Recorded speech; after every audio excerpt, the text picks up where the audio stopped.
It's the Hoffman Show. We're on the Team 980. We're always live as well on the free Odyssey app. We are streaming live on YouTube at the Team 980 as well. Anthony Haney there, super producer of the program. Craig Hoffman here. I am just merely the host of said program. Right now, I would like to smash all your hopes for the Wizards. Wait, what hopes? Anthony, I don't think that many people had hopes for the Wizards. They're trying to avoid a 17th straight loss tonight. That would be a franchise record. The good news is the Charlotte Hornets are in town. The bad news is everything I'm about to tell you. You ready? I'm going to be as ready as I can for such a thing. So here's the deal with the old Washington Wizards. They are trying to develop players, but also they are trying to find solutions, right? At the end of the day, when you've lost 16 straight games, you should be searching everywhere. You should be trying every player on your roster. You should be thinking about your G League team. You should be thinking about rotations. You should think about scheme. You should be thinking about all this stuff. But Anthony, what if I told you that there were none? And I have the data to back it up. That's bad stuff. Yeah, it's not good. It's not good. So here's where we're at. Would you like the post All-Star break version? Let's just start off with the post All-Star break version because that's what I've got pulled up in front of me. So since the All-Star break of two-man lineups. So the NBA they have a great stats engine on their website, and occasionally I dive in and I'm like, let's go see if we can find some solutions. And I will admit, even that, I did this at first to try to validate the take that I think a lot of us have that Jordan Poole and Tyus Jones need to be separated. That playing them together is a bad idea. That's why I started looking at two-man lineup combinations. So in other words, when any two players are on the floor, what does their statistics look like? And so I did it per game as opposed to per 100 possessions, in part because I want to be able to separate out lineups that have small sample sizes. So they've had to have played, since the All-Star break, at least 2 games together, and on average in those games, played more than 10 minutes per. So like lineups that or combinations, two-man combinations for the Wizards that we actually see on a regular basis. And Anthony, amongst that criteria, there are 2 two-man combinations that have a positive point differential. That's it. So a plus-minus that isn't negative. That combination, Denny Avdia, congratulations, you, sir, are in both. It's Denny and the bench units. Denny Avdia, Landry Shamet are a plus 1.0 in the 4 games they've played. Denny Avdia and Johnny Davis, plus 0.4 in the games that they have played together. They've played together. They wound up on the floor together in 5 of the 8 games since the All-Star break. The Wizards have outscored their opponents by 0.4 points per game in those minutes. Shamet Avdia by 1 point over those times. Every other two-man lineup combination since the All-Star break that has played at least 3 games together has a negative point differential, including perhaps one of the most important on the team, Bilal Coulibaly and Kyle Kuzma, in the average 23.3 minutes they played together each night for the Wizards since the All-Star break, are a minus 14.4.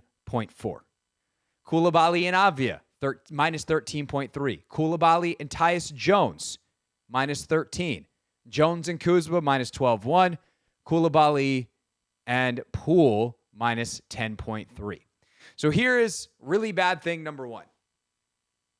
I would say overall bad thing number 1 before we get to the, hey, there are no solutions portion. Because believe it or not, when you zoom out, the numbers don't get any better. Coulibaly has hit a rookie wall that is like, I don't even, like, it's as solid as it could be. Impenetrable, seemingly. He has not had a good game, what feels like in weeks. Scoring the ball, defending, has fallen off. I think he's just tired. And it makes sense. He's 20 years old, He's never been, or 19 years old. He's never been in a league that's this physical. And it's always funny because you see guys come over from Europe, and sometimes they will tell you the league is less physical. And maybe in individual instances, there's like a roughhouse-ness, just like almost street ball level of physicality that is allowed in Europe that is not allowed in the NBA. Guys are legislated by the referees to keep your hands off. But if you are dealing with Giannis and with Julius Randle or even Jalen Brunson or whoever, these physical players, night in and night out, as the number one primary defender as a rookie in the NBA, it is going to wear on you in a way that is going to result in this. You've never conditioned yourself for this before. The minutes are high. He's now playing more. He's starting.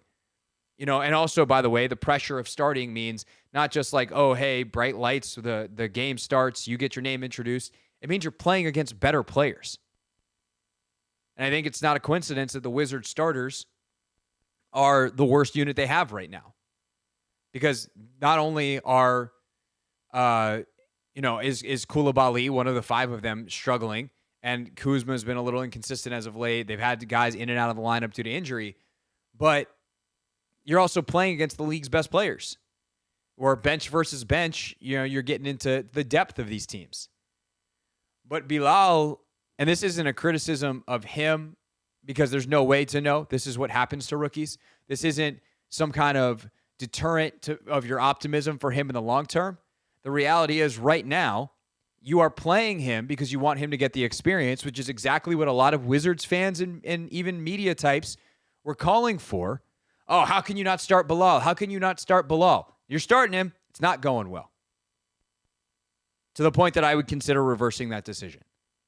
Because I don't know that him playing 30 minutes a night right now in starters minutes against the best players in the world is really helping his confidence a whole lot.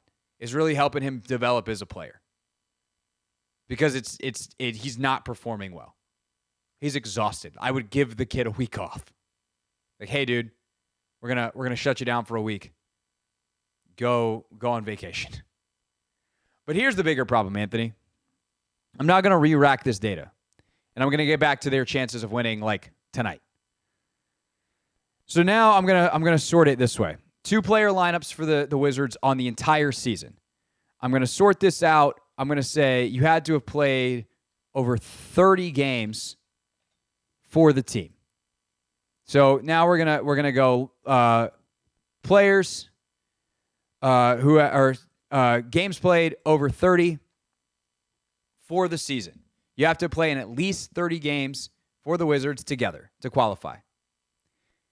And there is, of that criteria, I will even go 25 games. There is one lineup with a positive plus minus. 2-man lineup. Not 5-man lineup, not 4, not 3, 2. Can I get a duo out there that plays well enough together to outscore our opponents? Thus, if we could just get these guys a little more time on the floor, maybe we got a chance. And it's Shaman and Avia. They are plus 0.5 on the season. And by the way, the next 6 or 7 or 6 lineups all have either DeLon Wright or Daniel Gafford, both of whom are not here anymore. And the worst ones on the season are Kuzma Jones, Kuzma Koulibaly, Kuzma Poole, Jones Koulibaly, Kispert Koulibaly, Poole Koulibaly. It's not good, man. And so, again, I would back up from this and say that this doesn't really matter. That's the good news.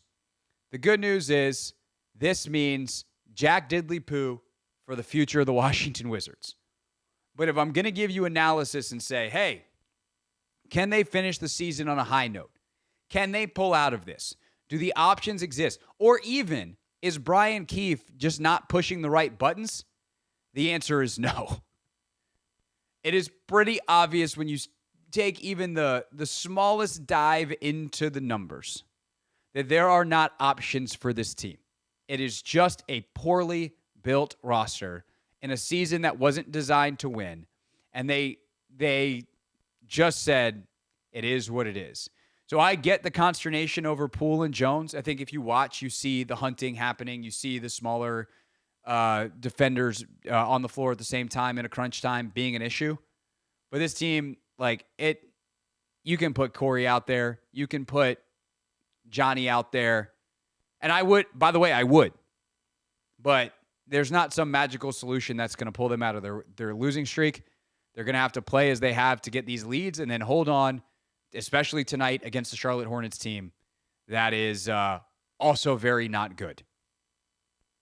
It's the Hoffman Show. We're on the Team 980. We're always live as well on the free Odyssey app. Sorry to bum you out on a Friday to get the show started, but it's all right. You can get it off your chest. 301-230-0980. Your thoughts on the Wizards. Do you care if they set this record tonight? 301-230-0980. Taking your calls on the Team 980 listener line next.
Clinton Yates joins us on a Friday coming up in 15 minutes here on the Hoffman Show on the Team 980, always live as well on the free Odyssey app and, of course, streaming live on YouTube at the Team 980. Wizards fans who missed our interview yesterday with David Aldridge at 5 o'clock definitely should check that out in the podcast feed, the Hoffman Show podcast feed, updated hourly during the show by the one and only Anthony Haney. To the phone lines we go at 301-230-0980, 301-230-0980. Wizards trying to avoid history tonight.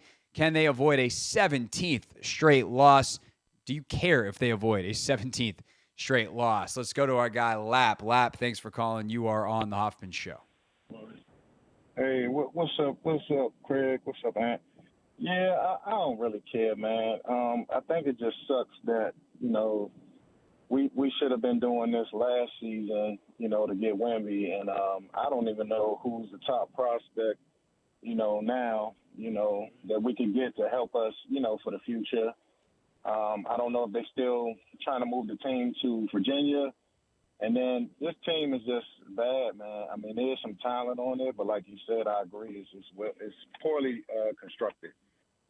Even if you look at those teams with, when John had JaVale McGee and, when we had Nick Young and Blanche, those teams still was, exciting. Those teams were sorry, but it's just sad that we just got to this point. So I don't know what it is, and it's unfortunate because, this is my team, man. So I don't know what direction they can do or how they can improve it for the future, but I guess we got to see and toughen it out, man, but hopefully it gets better. Yeah, thanks, Lap. The thing about last year, the irony of last year is they damn near won the lottery anyway. They were one, and this is the nature of the lottery. It's luck. Of course, there is the number of ping pong balls you get, and if they had the record the Spurs had in their ping pong balls, they would have gotten Wemby, and they should have tried that last year.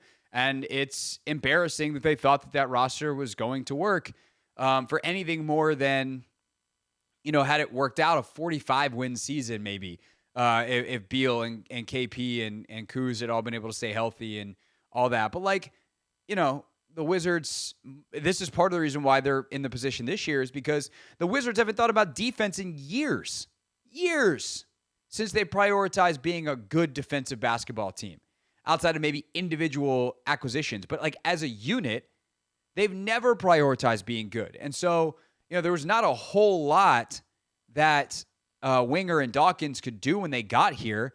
They were stuck with this roster, and they're like, well, we're not going to go out and sell out for anything. And so they just was like, okay, here we go. Let's see what we can get in terms of assets that we think we can flip in the future. And that is how this roster was built. This goes all the way up to ownership of not pushing this earlier. And, of course, re-signing Beal in the first place a number of years ago and putting the no-trade clause on so that you didn't have much of a choice. This is all interconnected. But I do think outside of being a footnote in history, which could become a really fun footnote if this is the low point and then they bounce back starting next year, or is this a signal for what next year is going to be? We'll see. But I personally don't think it matters in the long term.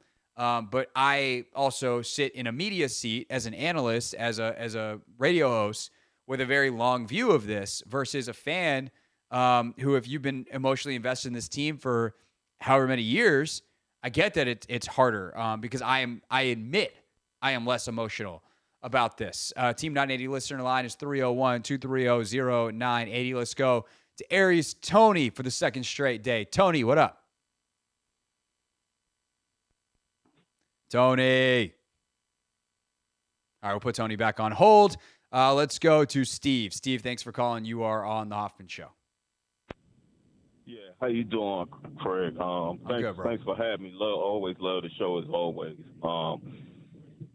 I'm not worried at all about this.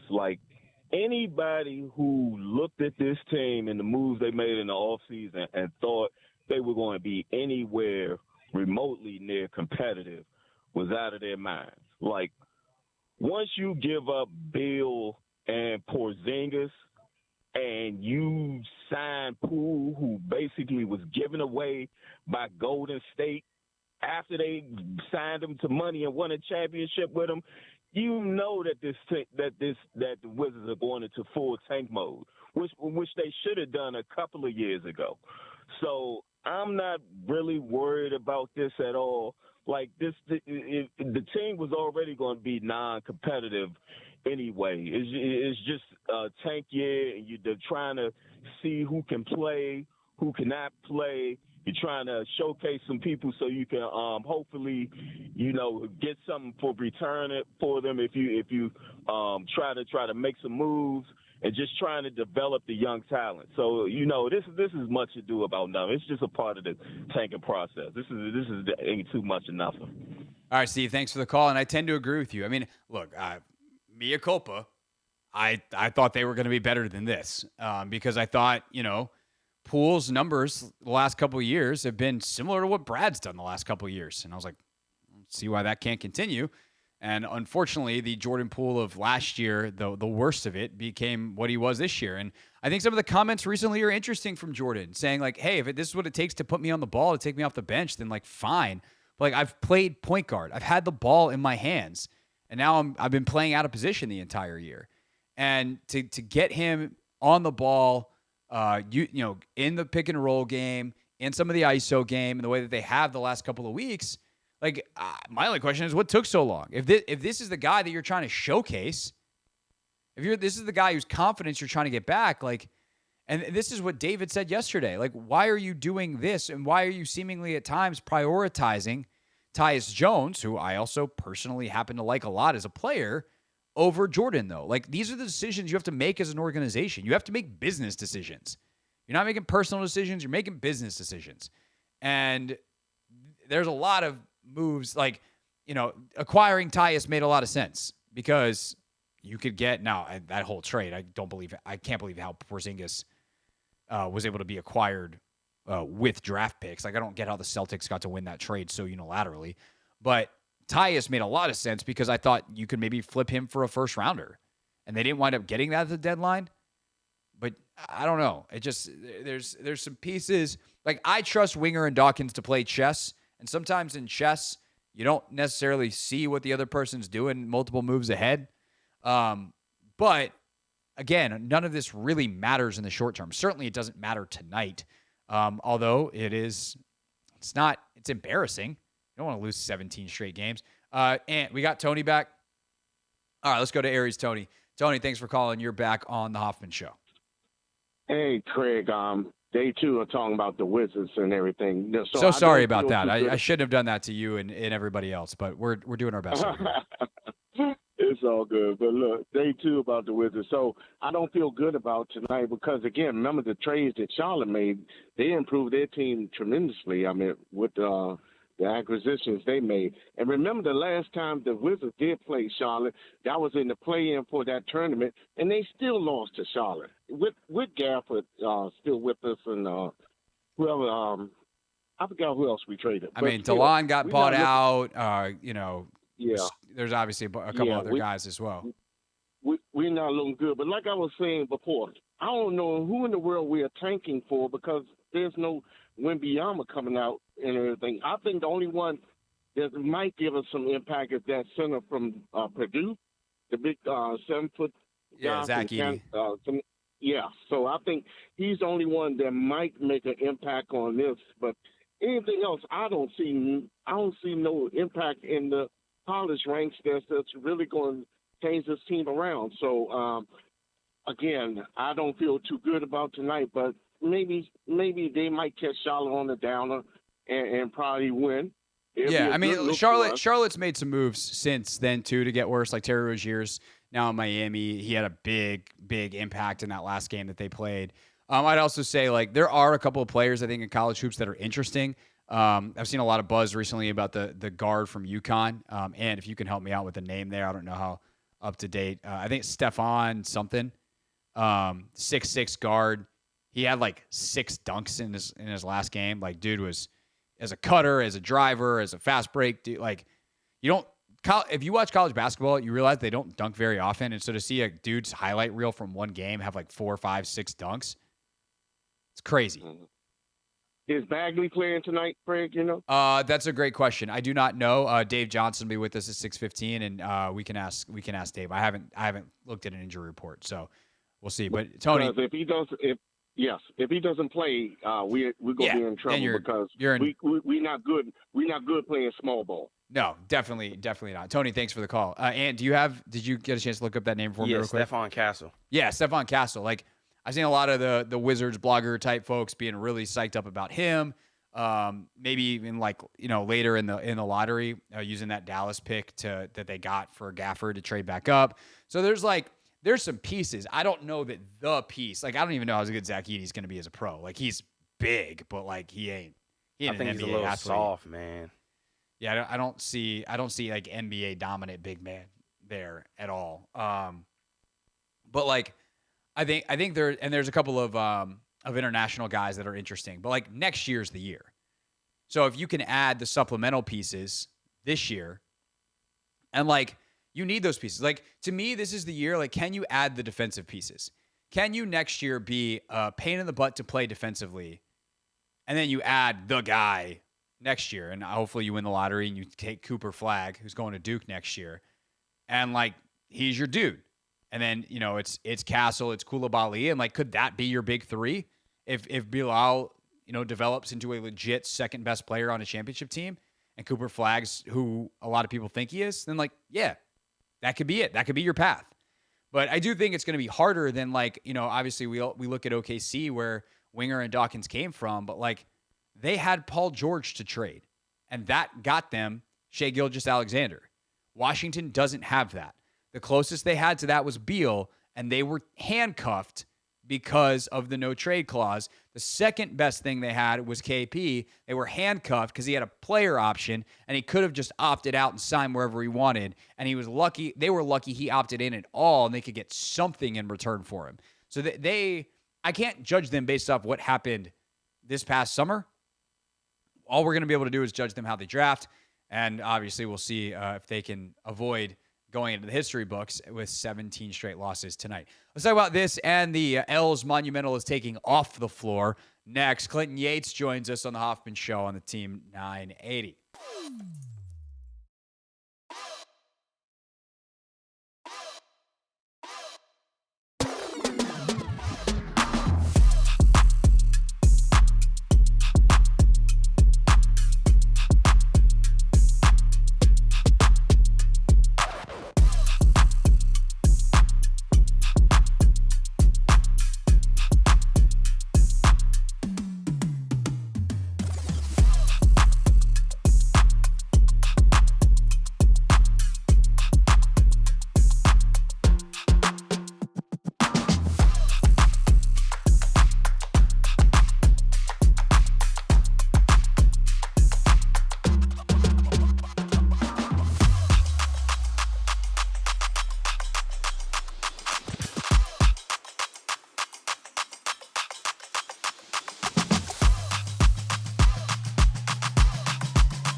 Hoffman Show. We're on the Team 980, always live as well on the free Odyssey app and streaming live on YouTube here on a Friday. And our pleasure to welcome back to the show our good friend Clinton Yates. Yates, what up?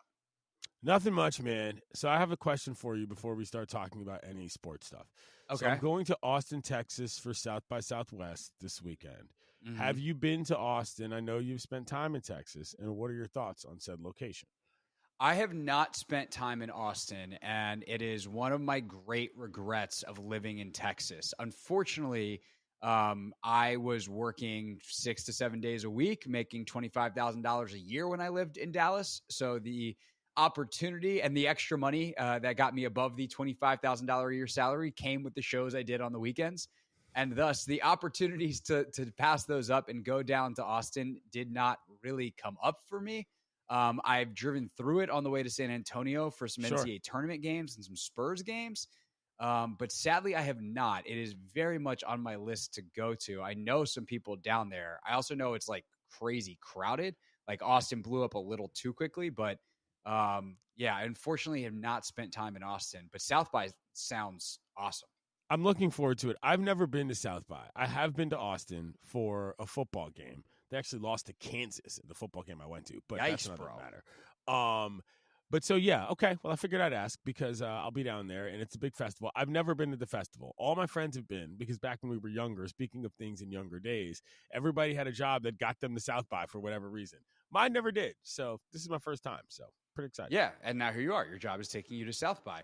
Are you a barbecue guy? That's really the question when you go Not to hugely, to be very honest. So that's not going to be a big part of my agenda, but I'm looking forward to it. The weather should be nice, hopefully. Yeah, so barbecue and then tacos. That's the other big thing. But sure. You live in LA, yeah. so like it's LA, obviously different. It's a Southwest like style, right? Taco that you should definitely probably have. I'll report back. This is. I mean, clearly we know where my head and my heart at, which is in my stomach. And thus, I would like the full report to see what you do down there, and we'll certainly check in and see how South by went. But alas, your homeland here in DC, a lot of L's lately over in the monumental sports side of things. Really, I mean, I would say all three teams, the business team, if you will, the basketball team, and the hockey team's kind of in the middle of selling off parts, including bit of a bummer there. You'd love to see him retire. In cap colors, we are. Let's start with the stadium deal in Virginia. This thing is on light. It's not dead, but it's pretty darn dead. How surprised are you that happened considering conference? And typically, when you have the press conference, those types of things don't fall apart at that point, especially when there's so much money and power invested in it getting. Yeah, but here's the problem, Gregory, is that people in the district and the surrounding areas are smart people. This was a deal that I feel Ted and Monumental tried to get over on folks, and folks were simply a little too savvy to get caught with their pants down. Now, listen, you can talk about the fruitfulness of the total deal, whether or not a Potomac Yards site was viable, whether or not that cockamamie parking plan was actually something that was going to work, whether or not the Metro was going to be able to support this. That's one thing.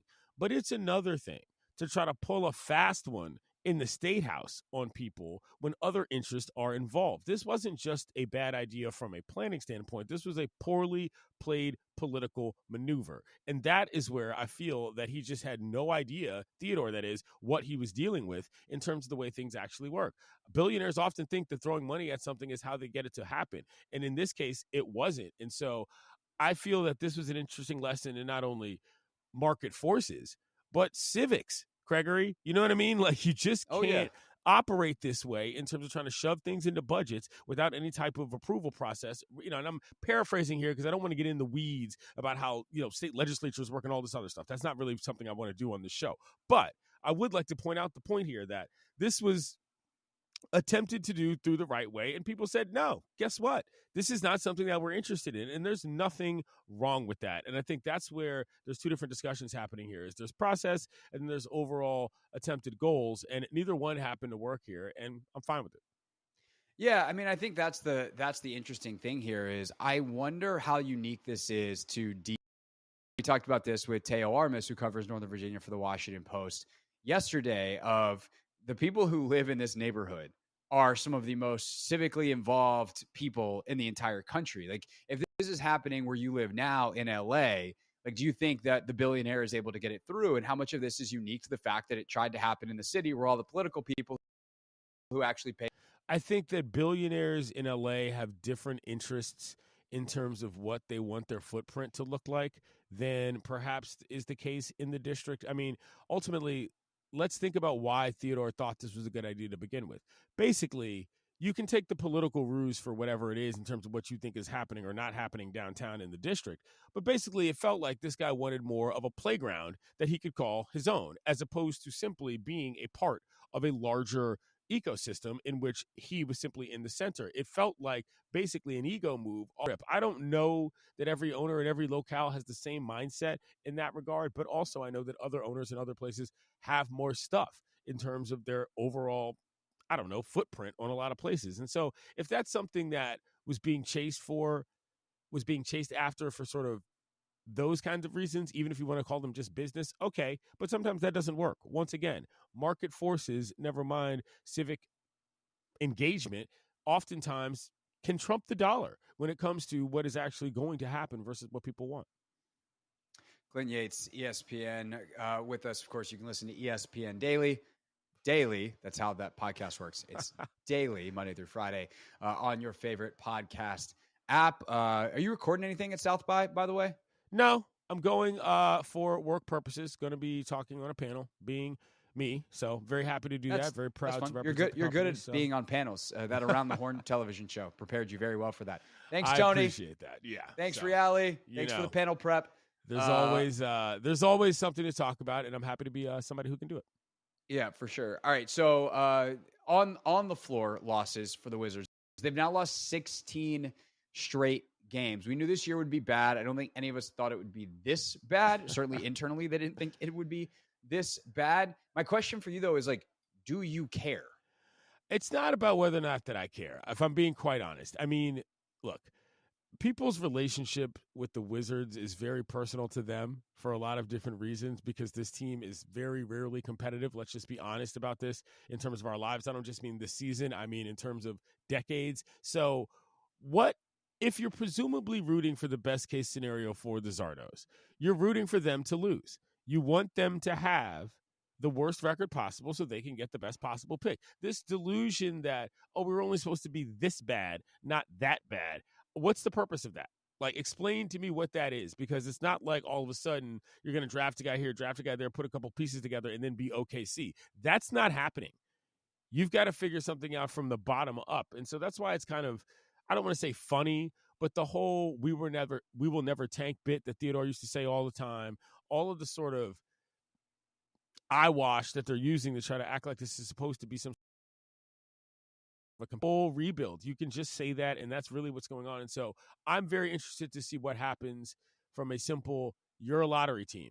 Who are you going to pick? That's what this is. The record, the only reason the record is embarrassing in terms of losing streak is mainly because it has to run terrible Wizards teams that also had cripplingly bad losing streaks that were in our lifetime. This gets into a Gilbert Arenas conversation, which is the nation you want to be in, Gregory. So, yes, there is historical markers that are annoying to try to think about, but overall, I don't think this matters that much. Were you a season ticket holder in 2009, 2010? I was not a season ticket holder then, no. Oh, okay. Do you have a favorite memory from that season anyway? I'm not going to get into that. I just know that anytime Come I get to mention JaVale McGee, the god, Javale, as he was known in our household and friends group, happy person. So, yes, that's JaVale, my favorite moment. Andre Blatch. Fool. Blatch, this is your captain speaking. There's a game in which he got on the mic one time before the game, after warm-ups, before tip-off, and he grabbed the PA mic and he said, "This is your captain speaking, Andre Blatch." Look that up. I was at that game. It was ridiculous. Anthony, we need to pull that for real things. All right, we'll get Anthony on that. I think that in terms of that we're all in this in part because of civic pride or sports team pride, whatever you want to call it. Because like the whole point of fandom is to be able to pound your chest and be like, my team's better than your team. Sure. And when your team has lost 16 in a row, I do kind of wonder. There is no false sense of hope, right? Like that was the thing with the Wizards sold forever is like, oh, we're this move away, we're that move away, and like that being crushed, I do wonder what kind of impact that has on the fan base. It's got to have, especially if you're trying to, move the team out of the city. These two things are not uncorrelated in terms of the dual level of ridiculousness happening at once. You're trying to tell me it's been months?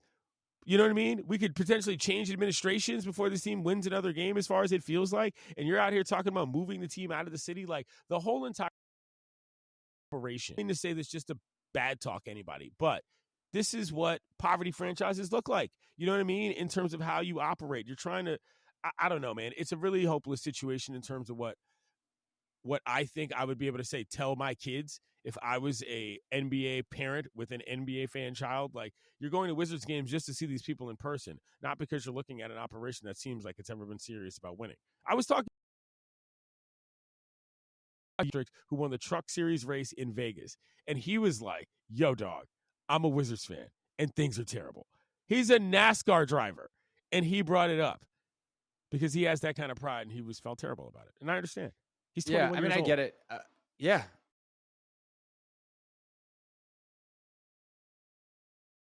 I mean, 50-win season. If you're anyone born after 1979, you've never seen a 50-win season. But the whole point of being this bad is you're not going to be on that wheel of mediocrity winning 36 games a year. Right. Is that in 3 years, hopefully you're actually approaching that 50-game season. Going to take some luck, going to take some skill. But this is the bad part. And what I would tell people is good way to put it. If you think back to the Sixers and the process, like they had some seasons that were ugly. And people were like, oh, is this going to matter to Joel Embiid? And it didn't matter one freaking bit.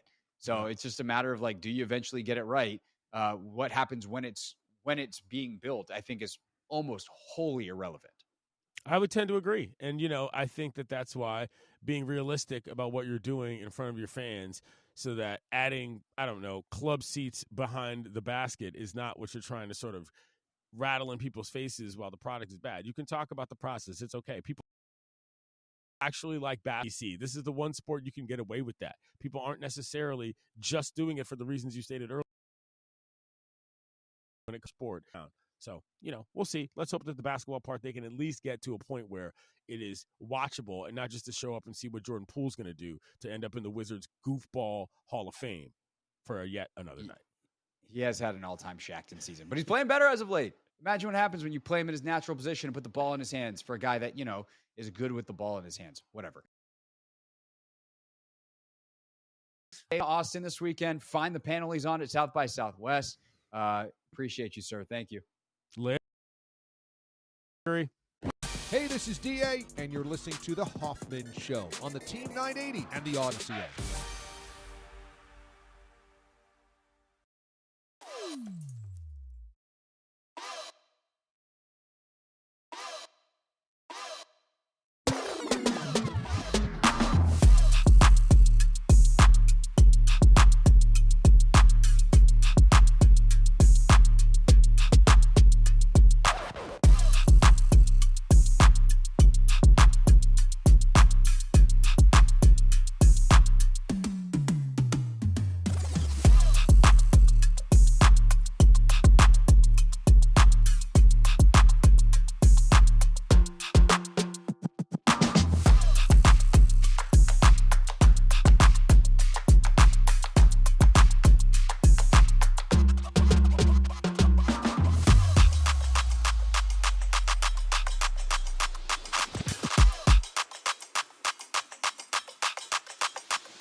It's the Hoffman Show on the Team 980, always live as well on the free Odyssey app.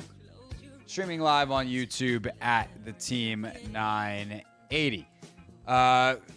Weekend preview time here on the Hoffman Show. We got plenty of great college basketball games going on this weekend, and Anthony, we got some that have already happened because the Maryland women earlier today, I mentioned in trending the Caitlin Clark final college tour kind of happening here, but you got Maryland beating the tar out of Ohio State earlier. Yeah, that was a beatdown. That's what they called it. I mean, it was 21-point win for the Lady Terps over the number 1 seeded Ohio State Buckeyes. Just a really impressive performance, obviously, to say the least. So that's exciting. And get the Terps, and it means you get more Lady Terps basketball this weekend. It's been a rough year for Maryland basketball in general, I would say. But yeah, so that's exciting. And then Caitlin Clark and Iowa take the court tonight at 6:30 p.m. In that tournament. So you'll be able to catch them. I think, actually, I don't know where that game is. That game is on probably the Big Ten Network is going to be my guess. But I'll double check that right now. It'll be televised. That's what we do now. Big Ten Network, yeah. So there you go.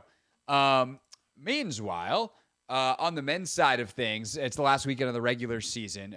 By the way, this is our weekend preview, which Anthony is brought to you by nobody, Craig. Yes, the same people that bring you EJ's Neato Stat of the Night on TNT most nights. So EJ and I have that in common. A couple more Emmys and a bow tie, and I'll be right there.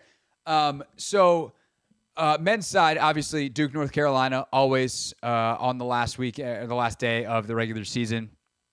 Duke hosting this round. They're seeded 9th, or they're ranked 9th, I should say. North Carolina 7th in the country. You also, though, have a kind of wacky bit happening where, Kentucky, Tennessee, okay, cool, SEC, powerhouses, Tennessee, the 4th-ranked team in the land. But Kansas is at Houston. Yeah, at the same time. Yeah, 4 o'clock on ESPN. The Kentucky-Tennessee game's 4 o'clock on CBS. But, why are Kansas and Houston playing on the last day of the regular season? It's a non-conference game. Did Houston move to the Big 12 when I wasn't looking? I know that conference has been turned upside down. They played earlier this season, too. So guys, they are Big 12 now. Yeah. When did that happen? I feel like an idiot, but I don't even care. Half the people listening didn't know that either. It's going to be a lot. There have been a lot of moving parts the last couple of years. I can't keep up either. We used to play a game on my college radio show in 2012. Like, who's in it? Like, who's in that conference? I would do and I was like good at it then because I was locked into college sports because I was in college. I would be so bad at that game now. I bet you probably don't know what conference UCF is in. You're right. They're in the Big 12 as well. UCF is in the Big 12? They knocked off Kansas earlier this year. Oh, that could be a fun, maybe Wednesday before all these conference tournaments really get going. Yeah. I guess we'd have to kind of do it Monday, but Monday's busy with free agency. Wednesday, if we have an open segment, Anthony, I want you to put together a quiz for me. I got you. On conferences, and I'm willing to make myself the butt of the joke for the weekend because holy crap, terrible. I will do so bad on this because it's not even like it's the same for football. Like Houston's not in the Big 12 for football, are they? Or will they be next year? That's a great question that I don't have an answer for. Is Big 12 even going to exist next year? 1, 2, 3. They're one of the ones that got wiped off the map. 9, 10, 11, 12, 13, 14. There are 14 teams in the Big 12. Well, the numbers have not made sense forever. Yeah. Now I feel like an old man yelling in a cloud, but if you're under the age of, or you're over the age of 26. If you're over the age of 20, if you're graduated college, the college conferences aren't the same as when you were in college. Nevertheless, when I was in school, nevertheless, when most of the people listening were in school, who just were like, you were in college in 2012? I'm so old I should be dead. Yeah. Brutal, bro. I'm looking at all of the different conferences right now. You know what we should do Wednesday? Here's what we should do Wednesday. We should see if Denton can hop on with us. And Denton, as someone who does Sirius XM college football, Denton should host the show, like host the segment, game show style. We should see if we can get him a tiny microphone. And then you and I go head to head. Oh, I'm going to win this. I'm going to win this, Craig. I'm studying right now. If I lose, that's embarrassing. Then I'll just. Well, I'm not necessarily studying, but I've had a chance to look over the Big 12, look at the 14 teams that are in it. West Virginia is actually in the Big 12, and I don't know when that happened. They've been in the Big 12 forever. Really? Yeah. I thought they were in the Big East. No, they haven't been in the Big East forever. Oh, okay. They've been in the Big 12 for years and years and years. Maybe I haven't been keeping up. Maybe it's just me. I was like, did they leave and come back? Why is that surprising? I don't know. Maybe you might actually destroy me because I really don't know. Now I don't know how we should do this. All I know is that we've already lost. Yes. It's the Hoffman Show. We're on the Team 980. Always live as well in the free Odyssey app. By the way, other fun things to watch for this weekend. Formula One in Saudi Arabia. One of the great fun facts for next season has been ruined, Anthony. Best wishes to Carlos Sainz. He has appendicitis. He's out this weekend for Ferrari, and their reserve driver is a British kid. And so Lewis Hamilton was set to become the first ever British driver in like 25 years to drive for Ferrari. Now that's not going to happen because some kid had to come in as a reserve for Carlos Sainz because he had appendicitis. So best to Carlos on his recovery. U.S. Women's National Team in the W Gold Cup final Sunday night as well. So a couple of things on my radar this weekend that'll be fun sporting events to consume on top of the college hoops.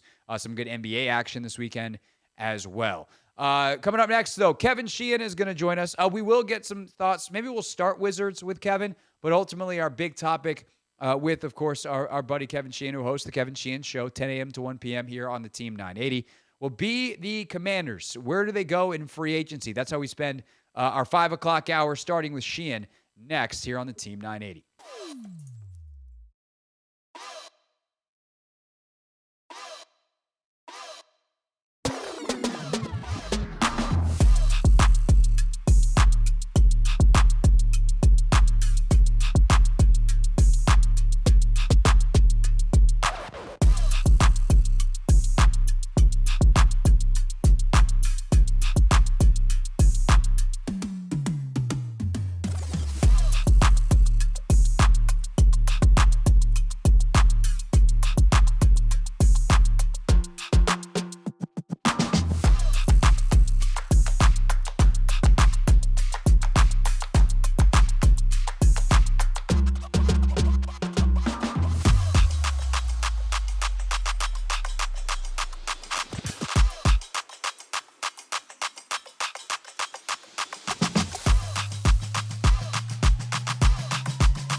number 2 of the Hoffman Show on the Team 980. Always live as well on the free Odyssey app and streaming live on YouTube at the Team 980. DC Sports taking center stage for both of our top stories today. A preview of Monday and free agency opening. And, of course, the Wizards trying to avoid history tonight, which means bringing in one of our own was definitely the play for Not My Beat.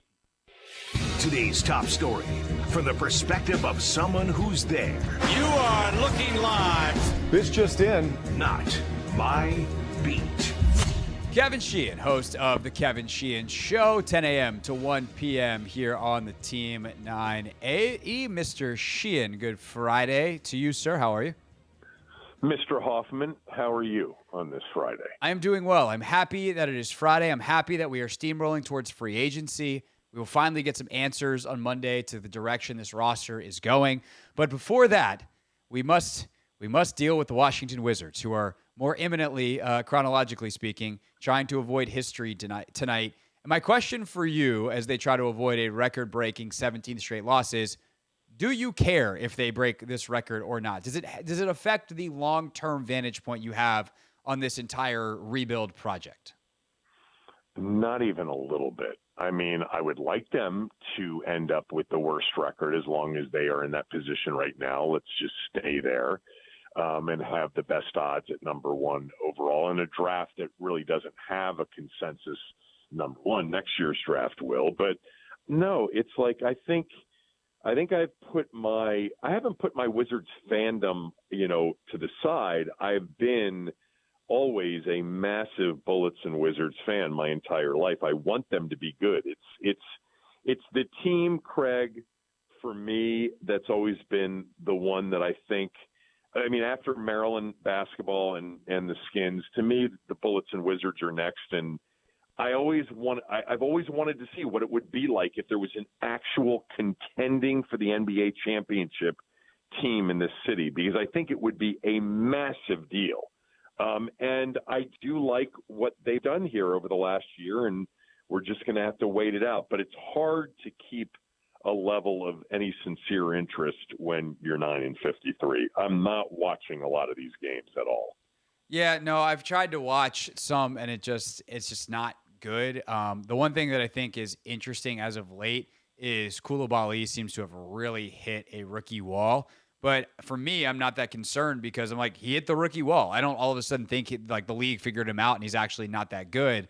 I just think that, it kind of coincided with them putting him in the starting lineup too, is they upped his minutes, they upped his impact, and it came at a point in the season where he's had more minutes on him than he's ever played before in his life. So that's been kind of interesting. But is there anything else that you're watching these final couple weeks of the season here besides the kind of footnote of whether or not they make the history tonight? I really have fallen in love with Denny Avdia as a potential future NBA All-Star kind of a player and a real, sort of cornerstone, not the superstar that they're going to need to draft in the next 2 to 3 years, but as a guy that really could be one of the, top 3 pieces on a team that wins 50 games in 2028 or whatever. I just think he came into this league. He was obviously a very good defender.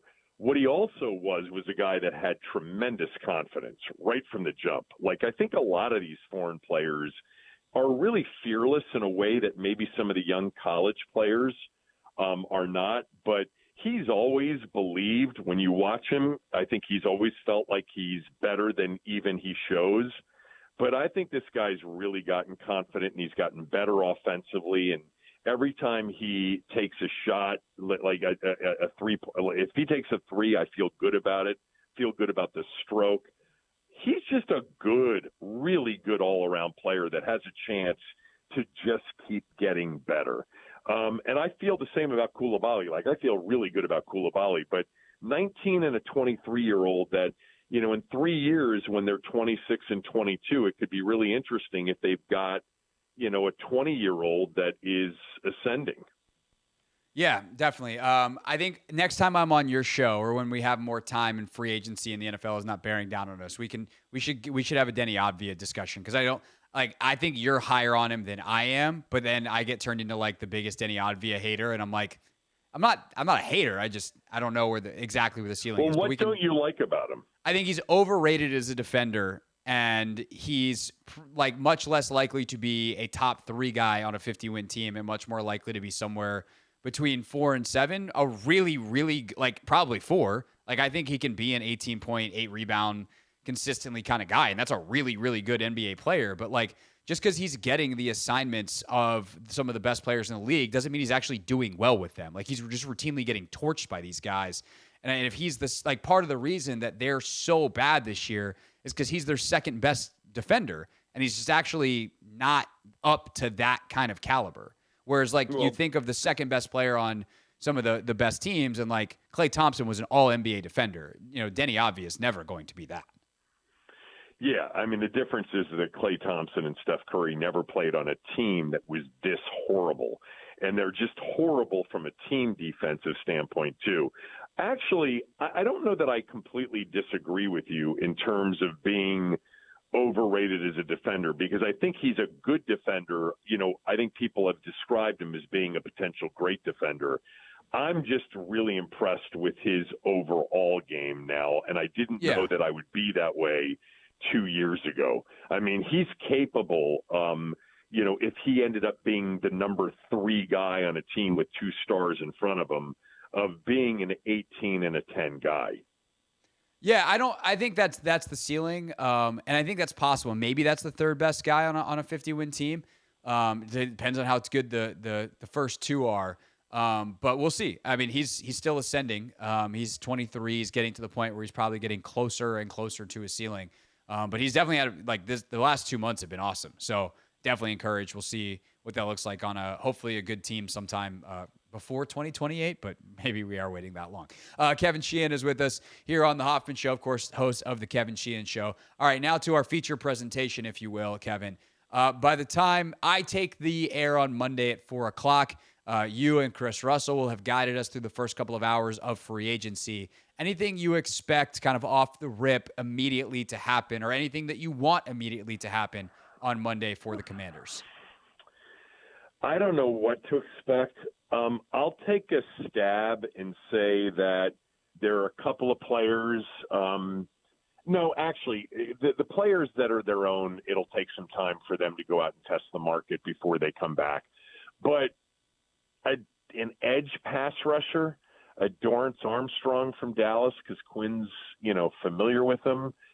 You know, I'm a big fan and always have been of Daniil Hunter. I think he's now the prototype for the edge pass rusher, the taller, lankier, long-armed guy that just keeps tackles at bay and is very disruptive with length. And I just love him as a player. I think he's an absolute game wrecker at times. His issue, of course, has been health, and he's going to be 30. And I don't know if they're going to be looking for somebody like that. But yeah, I mean, there are players that I like, but I have no idea what they're thinking. You know, I think the one guide for all of us is just like they told us when it came to the coach, they're looking for a great leader, and a lot of people ignored that. With respect to the quarterback, they've emphasized over and over again mobility. Now, the top 3 all have that. And when it comes to that player trait thing that they, you know, Quinn talked about, Peters talked about, Kingsbury talked about, they're looking for finishers, competitors, physical guys. Like when you start thinking about the Deebo Samuels of the world and the Warners of the world and the Kittles, like they're looking for that type of competitor and personality. So, you know, any sort of player with talent but that hasn't achieved, I would guess is not going to be on the list, no matter how young. And the overachiever, you know, never-ending motor guys are the ones they're going to be looking at. Patrick Queen is an example. That's a great point. If you think about the profile. All right, so let me run some names by you then. And, you know, obviously it's going to depend on the numbers for all of these, but assume that, like, you're going to have to pay them for some of these guys. Justin Simmons is the biggest name on the market. All pros don't become available very often. safety, which is a position that seems to be on the decline. It's a stacked safety market. Would you spend some of the very high amount of cap space they have to bring in a playmaker like Justin Simmons? I mean, he's a great player. He's a many-time, All-Pro and Pro Bowler. Four-time All-Pro, 5-time Pro Bowl. Okay, and he's going to be 31. And I just wonder, with the safety market being what it is, I wonder if they're going to participate in what might be, a bidding war for somebody like him. Although I think the glut of safeties on the market aren't going to help any of those players, but he's a cut above. So I don't know, Craig. I mean, like, they've got, Quan Martin, they've got Derek Forrest, they have Percy Butler. I'm not saying that they don't need to go out and get another safety. They certainly more likely than not need another corner. But I've also just questioned here over the last week and just sort of putting two and two together, the available cap space and the fact that, Josh Harris had to go out and find 20 people to invest so that he could afford the team at $6 billion. And they've got coaches that they're still paying. They've got $75 million into the stadium. And I just wonder how super active on the high end they're going to be in free agency. And Simmons is going to be the high end. Be a great player, obviously, but I would be surprised. Yeah, I would be surprised if he winds up here. I think they will spend a little bit. I don't think they have cash issues in the way that they have in the past. I hear what you're saying. From what I've heard, the cash situation is just fine over there, and they're going to be able to spend. And it really is a matter of, do we want how much of this do we want to roll over into next year versus how much do we want to spend now, and what do timelines look like and all of that. But I think even from a football perspective, a guy like Simmons, you're making that question, like, how much is it worth for you to have a potential All-Pro in some years where you might not be as good because you have a young quarterback who's not quite ready for the big time yet, especially this quarterback class where you have people like Orlovsky out there saying, these guys might have to sit for a year or two before they're even ready. Yeah, we'll see about, how active on the high end they are here.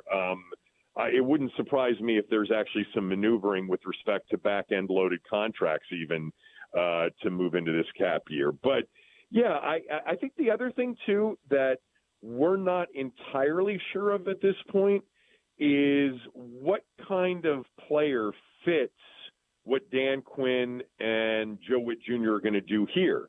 They went from all that single high in Seattle. They changed significantly in Dallas. He's told you that there's more changes coming in terms of stylistically how they'll play. Turnovers, enforcing turnovers are always going to be a big deal with him defensively. And then offensively, what Kingsbury's really looking for as a fit. So there's a little bit of flying blind, but there should be when you have a complete regime change. Yeah, no, absolutely. Kevin Sheehan with us. Of course, 10 a.m. to 1 p.m. here on the Team 980. The running back position is as deep as it has basically ever been as a free agency class. It's a weird position now. People don't know what to do with the contracts. If you're Washington and you're thinking about surrounding a young quarterback potentially, do you try to make a bit of a splash? Not like major money, obviously, because that doesn't go to running backs anymore. But do you go after a Saquon, a Derrick Henry, et cetera, any of these big names? It's interesting because I think Robinson Jr. and even Rodriguez really fit that player trait that they talked about, the badass competitor, the finisher, et cetera. So I wonder if they'll really like their backs. But they do need, somebody to replace Antonio Gibson. I can't imagine that Saquon Barkley would come here. He's going to probably look to win. Derrick Henry's definitely going to look to win next year. But, would somebody like a Devin Singletary, who's out there, who's pretty versatile, who's definitely more and can be more of a third down guy, is he a possibility? Maybe. I didn't think about running back. You're the second person today that mentioned to me, what about running back? I guess I should be thinking about it because of Gibson being, gone. But yeah, somebody like Singletary might make sense, but it wouldn't surprise me depending on if Houston, lands Barkley, then he's obviously expendable. Yeah, no doubt. I mean, a guy like Pollard's super interesting too. Can you put him kind of back into what a similar role he was when Zeke was the number one guy there? When Zeke was there. Austin Eckler, is he willing to do that at this point in his career? I think Singletary is a great call as well. AG runs with physicality. If they want someone who can finish and has versatility, like bringing him back ain't the worst thing. But also, this is a draft where there's kind of every kind of running back, and none of them are going to go off the board early. So we'll see on that front. Quarterback room to me is like the most interesting kind of thing to watch next week. And I don't even know if they wind up making a move next week or does it take a little bit later in free agency. I am of the opinion, though, Kevin, that they need to bring in a veteran of some kind to mentor / potentially and probably even be a bridge no matter what direction you go in the draft. Where are you at on how they build out their quarterback room? So I do think it will be telling if they make a move there for a veteran. Obviously, for anybody thinking that they're not looking at quarterback at number 2, well, that'll be the tell if they bring in a veteran backup. But I'm also okay with Sam as a backup quarterback for no money for the next 2 years. They've got a lot of leadership and a lot of mentoring in that, on that coaching staff with Pritchard and Blau and obviously Kingsbury, who is, is mentor number A. But if they decide to go veteran, yeah, I think it'd be really interesting. Brissett may have a chance, Craig, to compete for legitimately for a starting job somewhere. Joe Flacco, probably not. Tyrod Taylor, probably not. I certainly don't think Russell Wilson's a possibility for here. I mean, if he was a possibility for here, what they should have done is traded cap space for picks and Wilson, because Denver needs to free up some of that cap space, and who knows what Wilson will take if he'll actually play for next to nothing next year. But yeah, I think that's an interesting decision, and it'll be a bit of a tell if they're active in a veteran quarterback, in a true veteran backup quarterback situation. I mean, who were you thinking of? I mean, you weren't thinking of like Tannehill, who is going to look to compete to start somewhere. Well, Tannehill is one of the guys that I would definitely want to have a conversation with and understand where he's at. Like, I know you didn't want to be a backup or a bridge guy or a mentor or anything in Tennessee. That was your job, but you were also the incumbent. If we bring you in and say, look, your starting job depends on how good this rookie we draft is, and if he's not ready, we're going to start you, and you might play the entire year. Are you okay with that? And if he's good enough, like he's going to play, are you good with that? And he says yes. He's actually probably the guy I want. I think especially if I'm eyeing Drake May. If I'm eyeing Jaden Daniels, I think Tyrod Taylor's the guy because that you're going to design the offense more similarly around that. And I would have the same conversation, Kevin, with Jacoby. I don't know whether he's going to be scarred by last year. Obviously, totally new group in charge. But I would have that conversation with Brissett over both of those guys to say, hey, are you okay with this setup? And there's, it's 90% that you're going to start at least week 1, if not beyond. But and I think that he's going to probably want to look at the market. But like those are the 3 guys that I think I'm circling. Yeah, I'm not sure Tannehill buys into that, and you're right. You'd have to get a sense. I think Tannehill and Tyrod Taylor, are similar, very similar in style of play. I don't know that one is a better mentor for Daniels or versus May. I mean, I don't think Daniels or May are dual threat quarterbacks coming in anyway. And Tyrod Taylor and Tannehill have both been true dual threat quarterbacks at various times in their career.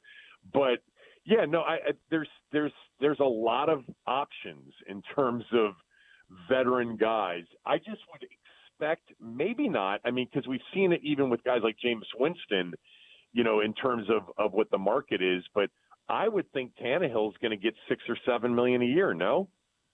Yeah, probably. But I would be where he was last year. Yeah, I mean, Brissett got what 10 last year. He was at 8, right? Brissett. I might have been somewhere between 8 and 10, but like I would be willing to pay that. I think. I mean, this is the beauty of having $85 million in cap space is you can afford these things.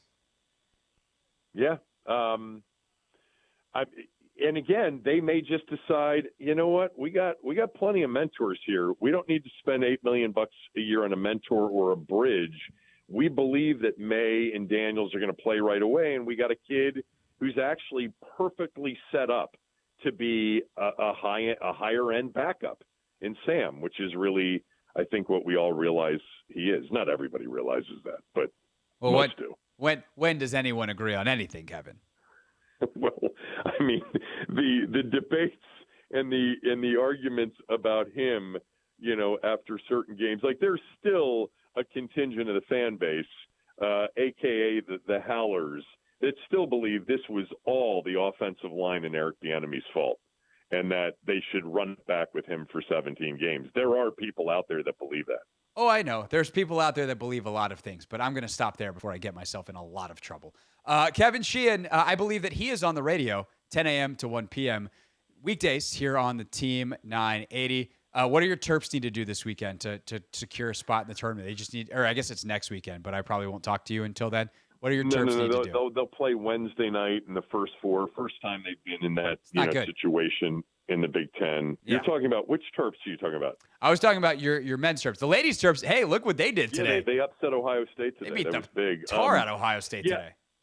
Yeah, this is a painful year if you're a Maryland men's basketball fan. There haven't been a lot of years like this over many decades, but they've got a really good player in Jameer Young who's capable of winning a couple of games next week, so I'll root for that. Yeah, we'll see. We'll see what happens, and of course, every single one of those games will be right here on your home for the Terps, the Team 980. All right, Kevin, have a great weekend, sir. Thank you as always for your time. Craig.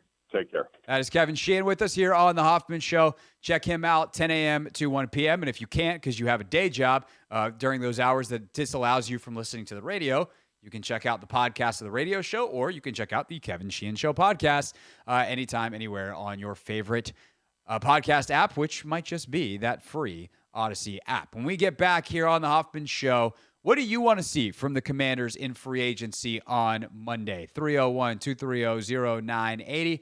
Hoffman Show taking your calls next.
It's the Hoffman Show. We're on the Team 980. We're always live as well on the free Odyssey app, and we're getting ready to preview NFL free agency, and we want your help. 301-230-0980. What would you like to see from the Commanders? Are you in? Are you out on Justin Simmons? What do you want to see on the quarterback position? It's actually where we're going to start. But actually, before we even get to the quarterback position specifically, Anthony, I want to talk about the kind of overarching theme that I think they're going to take into free agency, which will affect the quarterback position.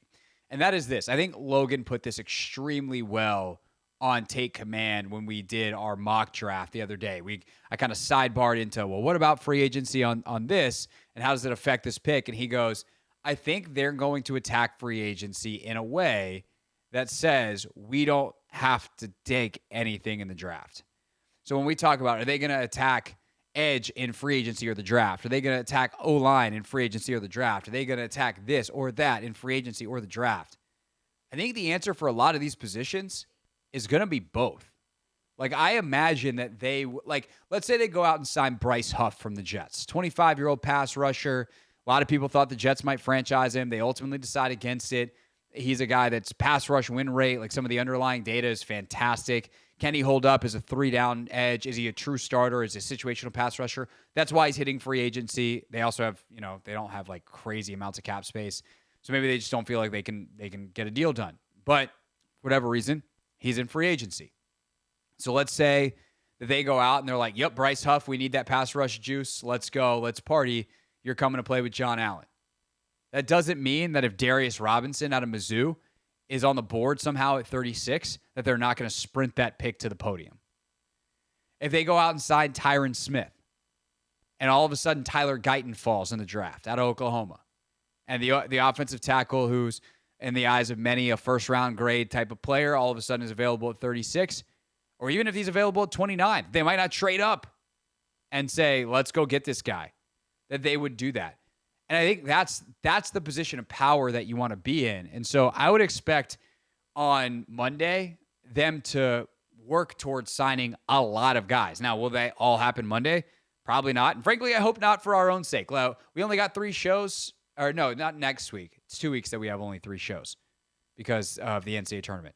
I hope that over the next 10 days starting Monday, they space them out and we get all kinds of guys to talk about because I'm selfish and I want that spaced out. We have a different guy every day. Adam Peters, if you're listening, you want to do me a favor. And Anthony a favor as the producer of the show. But more pointedly, more realistically, I think over that first week of free agency, they move towards signing an edge player, a corner, a safety, a linebacker, multiple offensive linemen. Because I don't think they want to go in the draft. And this is smart strategy. I endorse this, by the way. They don't want to go in the draft feeling like they need anything. And I think that's the smart way to do it. I sort of kind of have a different take on the start of free agency. And I'm curious to know what you think. Do you think... Fire away. Do you think that free agency 2 is better than free agency 1 if you're one of those teams that isn't really willing to just go out there and throw buku's amounts of money just because you already know you're going to be competing with so many teams? Yes and no. Yes, because you avoid the rat race and the biggest compensation packages. Yeah. No, because you also avoid the best players. Like, the best players, Patrick Queen's not waiting till free agency 2. Doesn't mean he's going to sign immediately. Probably not. Like, will there be deals announced at pretty much noon on Monday? Probably. But at the end of the day, like, I think I want to go get some good football players. I want to go get guys that are starting caliber, and that might cost a little bit of money, but they have the money to spend. Whether that's a multi-year contract or whether they overpay for 1 year to get their contract shorter, whether they backload some of the deals, whether they front load some of the deals, I don't know how the math is exactly going to work out because I think they've got options and, we'll see what Peters wants to do. But at the end of the day, I think the worst thing you can do is go into the draft being like, all right, we're going to get our starting left tackle in the draft. Oh God, there's a run on tackles between 11 and 23. We don't have a starting caliber tackle left on the board. What do we do now? Do we take a non-starting level tackle that we think is going to be a development project and just play them and live with the results with a rookie quarterback potentially?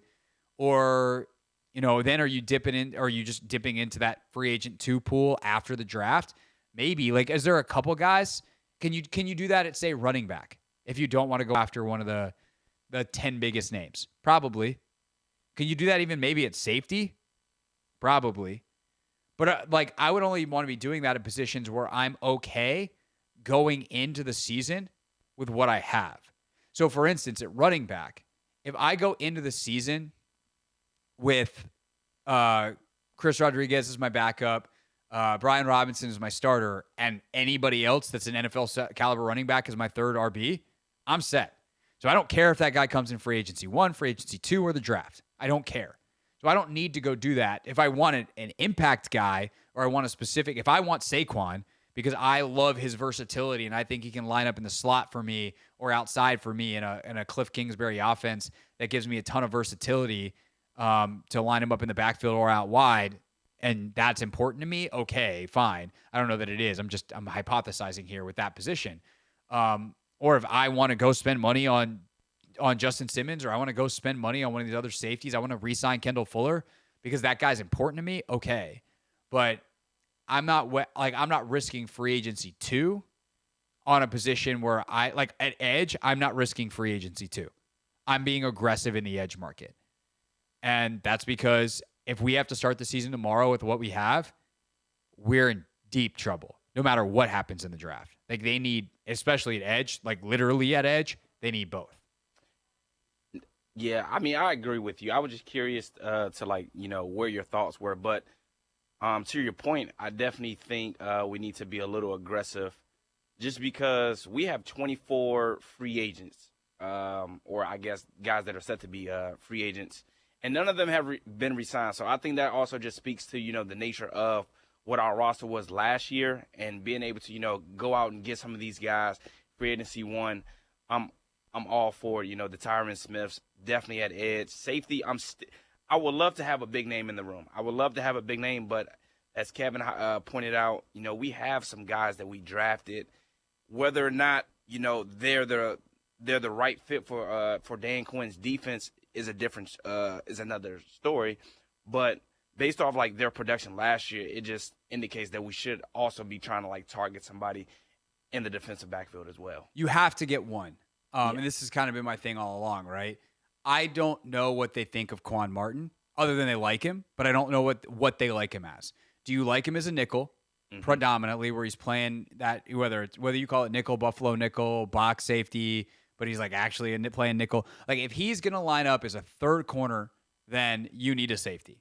Yeah. Butler and Forrest isn't good enough. I think Percy's a phenomenal backup and an ace special teams guy, but I don't want him starting at safety at least immediately. Maybe with a year with that coaching under his belt, could he be really good a year from now? Maybe, but I'm looking to upgrade there.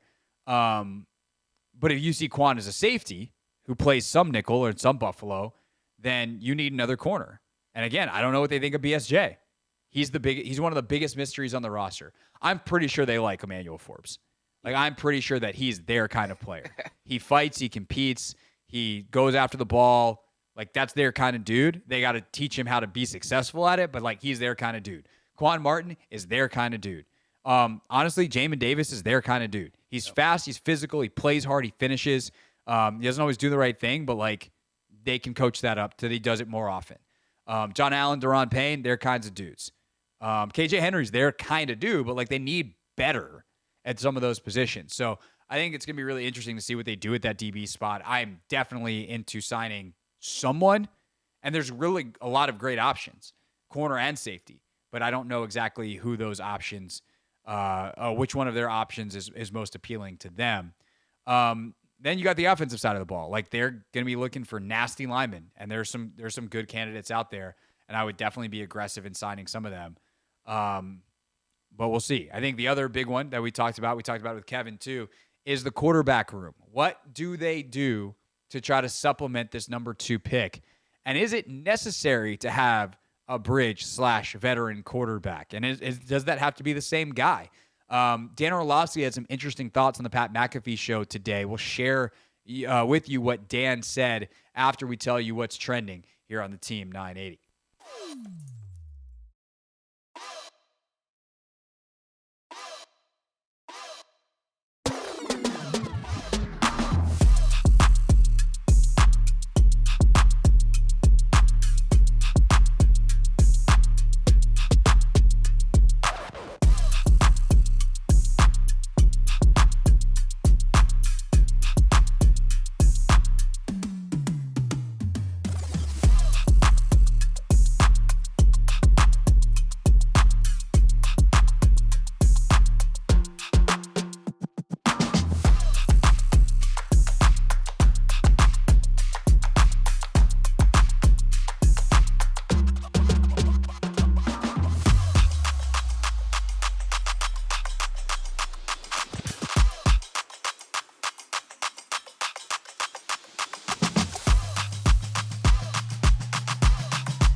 It's the Hoffman Show. We're on the Team 980, always live as well on the free Odyssey app and streaming live on YouTube at the Team 980. 1 hour to go as we will give way to Dave and Glenn. At least I think it's Dave and Glenn. It was Dave and Chris Wright on the previous broadcast on Wednesday. Glenn out there being a TV star. So we'll check in who's out. Marvin Bagley, Glenn Consort. Who will you hear if you're listening to the Wizards on the radio tonight with Dave? Coming up at 6:15. Right now, though, we continue with the Commanders and free agency opening on Monday. And I have been beating the drum all week that the Commanders need to look seriously at the veteran quarterback market. Not as like, hey, we're trying to win next year. We need to bring in a veteran so that they can put us over the hump. Nah, you need to make sure you have someone there to get the most out of this number 2 pick. We talked about that with Jason Campbell earlier in the week. Definitely recommend that interview in the Hoffman Show podcast feed if you missed it. But also to be ready to play because I don't know that these quarterbacks, Drake May, Jaden Daniels specifically, or J.J. McCarthy, are ready to play in 2024. So whether you stay put, whether you trade back, whatever the situation may be, and I think staying put is certainly the most likely option, you better have someone ready to go. Don't believe me? Ask Dan Orlovsky. Respected as they come when it comes to quarterbacks in the analyst game, was on the Pat McAfee show today and had this to say about Drake May specifically. Drake May, have you done what are your thoughts on Drake May? He's top 3 guy. He's top 3 quarterback in this draft class. Or what are your thoughts on Drake May? Yeah, I think Drake May has to get the Jordan Love treatment. Like, you have to sit Drake May for at least a year or two. I remember calling one of his first college football games, dude, and being like, oh my gosh, this guy's wildly talented. And Mac Brown, having a conversation with me, he was like, Dan, this kid is everything that you want. He just mechanically is just so raw. And that's always like a good thing because you can mold him. And I don't think he mechanically, specifically with his feet, has gotten a lot better. He hasn't. In college, it's always like, do you have to, all that stuff? So I think if you sit him for at least a year and you develop him, I can see that Boston kind of right back at the I think if you can sit him for at least a year, you got a chance to have a really, really good player, but you can't play him early. I think that feels right to me. And look, is some of this in it, obviously confirmation bias? Yeah. But when I watch Drake May on tape, I see the slot, the thing that jumps out to me that gives me the biggest worry is the footwork. Now, a lot of that is because he's playing for muddy pockets seemingly all the time. And it's hard to have good feet when there's nowhere to put your feet. And North Carolina's offensive line is not very good. His receivers don't get open reliably. So it's really a lot harder for him to look like, hey, that's really smooth NFL quarterbacking in the way that Jaden Daniels, if you just watch the TV copy, it looks smooth all the time, or a lot of the time, because he's got a good offensive line, his receivers get open. So the question then becomes, if you're projecting traits, how do you get the most out of those traits? And you look at Jordan Love, and all of a sudden this dude takes the field, and Anthony, his footwork literally looks like Aaron Rodgers. Like he sat behind A-Rod and went to A-Rod school for 3 years, and he comes out, and there's nobody in the history of the league that's ever had the footwork that Aaron Rodgers has. And then Jordan Love comes out looking like a carbon copy. It's scary. And they always talk about, his arm talent. It looks like that of Aaron Rodgers, man. 2 talented special guys. And, hey, it's sitting out. That's what it does. By the way, I saw Love at the Super Bowl. He was out there on Radio Row. He is way bigger than I thought he was. Tall or both shoulders and arms? Both. I didn't realize he was 6'3". Yeah. He's built. And I don't know why. I just expected him. I think because he looks like Rodgers on the field, and he's got kind of that floaty, I'm light, I'm bouncing around footwork. I just thought he was a smaller guy. That dude is huge. Yeah. A big quarterback. Yeah. Anyway, Drake May, also big quarterback. And so I think sitting him behind someone who he can learn the finer points of quarterbacking from, and not having him in a bunch of muddy pockets, not having him having to survive, and your daily existence is practicing perfect footwork every day for a year, that's kind of ideal, I think, for a guy like Drake May. So that's why you need Ryan Tannehill, a Jacoby Brissett, a Tyrod Taylor, someone who's not going to be the most exciting person in the world when you take the field week 1, but is going to make it a lot more exciting when you take the field in 2025 and you feel like Drake May's a lot more ready. Orlovsky on the idea that you need that guy. You need the bridge if Drake May is your quarterback. Yeah, you can't, dude. You know this as well. Like, dude, if you take a young talent, I think I've learned it a little bit over the years. Like, if you take a young, talented quarterback that has mechanical flaws and you play them early, they struggle. And it's almost impossible to then eventually fix those flaws. So you have to mechanically fix that stuff to ever allow the talent to kind of be the number one part of their game. So, yeah, a team that has, like, a player that you know can at least give you a chance at that position, and you are committed to sitting Drake May for the year, almost like they did with Patrick. You're committed to doing that like they did with Jordan Love. You guys, I mean, Ty, you know this. I talked about Jordan's feet for years now, and that's really the thing that got better as this season went on for him, once he got in the live game. So, yeah, I think if you sit him, top 5 pick, absolutely. So that's the thing, though, is like, are you committed to doing that? Who's your bridge? And I like Dan's point at the end there, too, though. Like, once Love got on the field, there was still a learning curve. Like, he got better as the year went and that stuff. So eventually there is a point where you need to play. But I like that idea of commitment of, like, a year of someone else. And then I think the question, Anthony, that we can ask on the phones, too, is, like, are you all right with Sam being that guy? Are you all right with Sam being it? Because I think that comes with a whole other litany of complicating factors that I don't know that I want Sam being my bridge quarterback, even if I totally think that he is a high-end backup a long time from now. But this is why, like, I keep circling Tannehill, why I keep circling Jacoby even, to say, like, dude, will you come back and do the thing that you thought you were going to do last year? Will you come back and compete? It's going to be a fair competition. In fact, you're going to go in as QB1. And unless this kid comes in and blows us away and crushes you in a quarterback competition, we are committing to sitting him for the year. So are you down?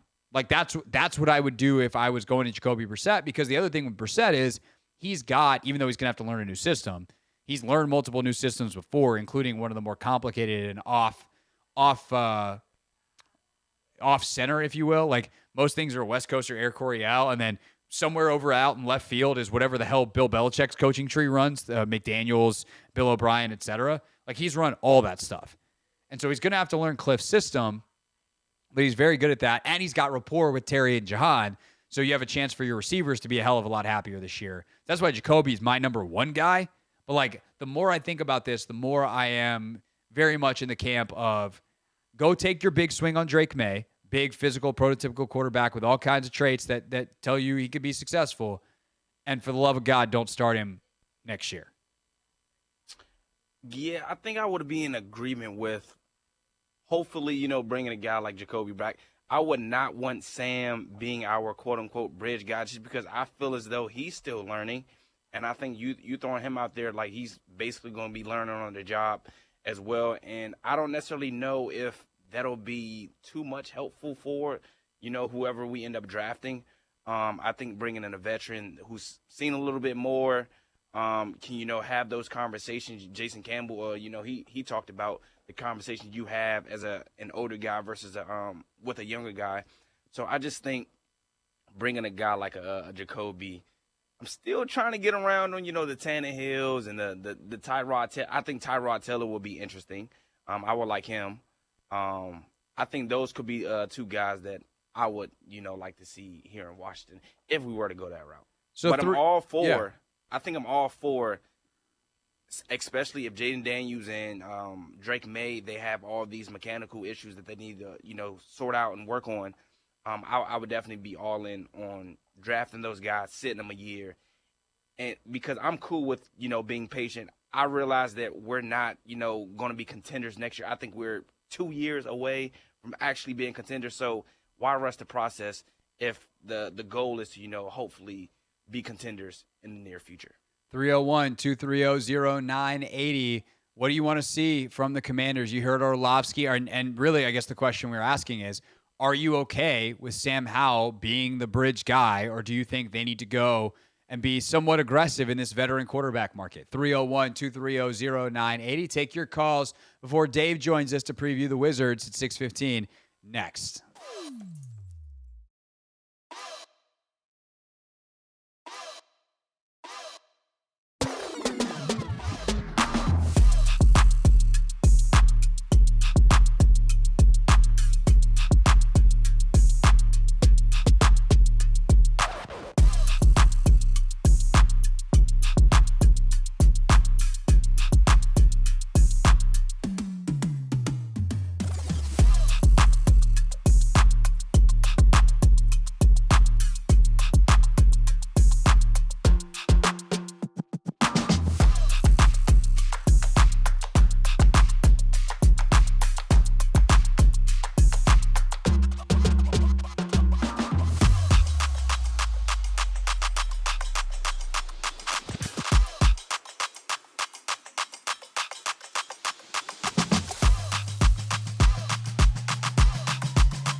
Hoffman Show. We're on the Team 980. We're always live as well on the free Odyssey app here in this final 45 on a Friday. Wizards basketball pregame starting at 6:45 follows us. And our question for you at 301-230-0980 is, if you believe that, actually it's not even if you believe, if I were to tell you that Drake May is not ready to start week one, and neither is Jaden Daniels, so don't give me that. Whoever the Washington Commanders take at quarterback in the NFL draft is not ready to start in 2024. They need a year. Are you okay with Sam Howell being your bridge? 301-230-0980 is our phone number. I certainly have some concerns about that, but I think, Anthony, should we go straight to the phones? Should we give ours first? We got folks there, yeah? Got a couple? All right, let's do it. Let's go straight to the phones. 301-230-0980. Let's start with Sanford. Sanford, thanks for calling. You are on the Hoffman Show. Hello, Craig. This is me. You're on the radio. Craig? Hey, okay, fine. Hey, I listened to what you said, and I don't mind us having a veteran backup, but I will go with Jaden Daniels at starting quarterback. And after listening to some of the, I watched some of his games and so forth, but mainly I listened to like Louis Riddick and Lance Zierlein and even Dan Adolski. He indicated that he thinks Jaden Daniels could be almost number one quarterback over Caleb. So and he indicated that Jaden Daniels is ready to start now. You have to groom him like you would do Drake May. So I would draft Jaden Daniels, and then you want to get, like I said, another veteran to be a backup. That's what I prefer. But I would definitely go with Jaden Daniels over Drake May. Okay, thanks for not answering the question, Sanford. Anthony, the shaking head makes me think that when he talked to you on the phone, it was different than when he talked to me on the phone. Yes. Okay. Precisely. Okay. Ladies and fellas, anybody who calls this radio show, tell Anthony the thing that you want to hear or that you want to say on the radio, and then he puts your name down, and then I go there, and then you say it on the radio. That's how the call thing works. Many of you do this very, very well. We try to do things that are relevant to the audience. And with all due respect to Sanford and anyone else who calls, your scouting reports aren't really something that anybody else cares about. Now, Louis Riddick and Lance Zierlein, sure, but I can counter your Louis Riddick and Lance Zierlein with Logan Paulson and Nate Tice and Trevor Sikkema and a bunch of people who like Drake May. So here is the question that we are discussing right now in this radio segment. If whoever the Washington Commanders take at number 2 isn't ready to play, if that is the premise that we are playing off of for the purposes of entertainment on this radio show, are you okay with Sam Howell being the bridge quarterback and thus QB1 next year? 301-230-0980. That's what we're doing. If you tell Anthony that, your short version, your elevator pitch, and he gives me the thumbs up to put you on the radio, you're then going to say that again, but more flushed out on the radio. Or now you've all been warned, and I'm going to give Anthony the hook, and he's going to hang up on you. Because that's what's good for everybody. We're a community here where we're doing good by one another. While we wait for more calls. Anthony, here's my concern with that. My concern is things become muddy. Where if Sam were to come in and play at a decent level, like, what are you doing then? Or Sam comes, like, there's really almost no good situation, because if Sam's really bad, the problems that cropped up at the end of last year, let's play this out. And then, feel free to poke holes in it on the phones, right? But let's say Sam's really bad. Then you're probably going to feel pressure to play the young guy. But you're committed to not playing the young guy. So that's not good. Sam's in the middle is kind of your best option. Hurts your draft stock a little bit next year, but okay, you feel like the team is progressing. Maybe he plays well enough that you win some games, but there's some other issues, or occasionally he makes a big mistake, and you're like, all right, you've shown me that you're a backup. You're overexposed right now as a starter. So maybe that's the most likely outcome. So maybe it actually isn't that big of a deal. And obviously, there's kind of the other end of the spectrum problem that Sam Howell plays really, really well. And then you're like, well, are we supposed to just move on from him? Like, let's say Sam Howell goes out and wins 10 games. It's a problem we'd love to have, certainly for 2024, but what does that mean for 2025? Do you roll with Howell another year, let Drake May develop, and then you're franchise and trade Sam in 2 years, Aaron Rodgers stuff? Like, I don't know what that looks like. I think it's much, not to mention you're not getting the veteran presence in the quarterback room that I think you're really after in the first place. Sam hasn't played enough. He hasn't been around enough. He hasn't seen enough to be able to have the kind of wisdom that Ryan Tannehill has.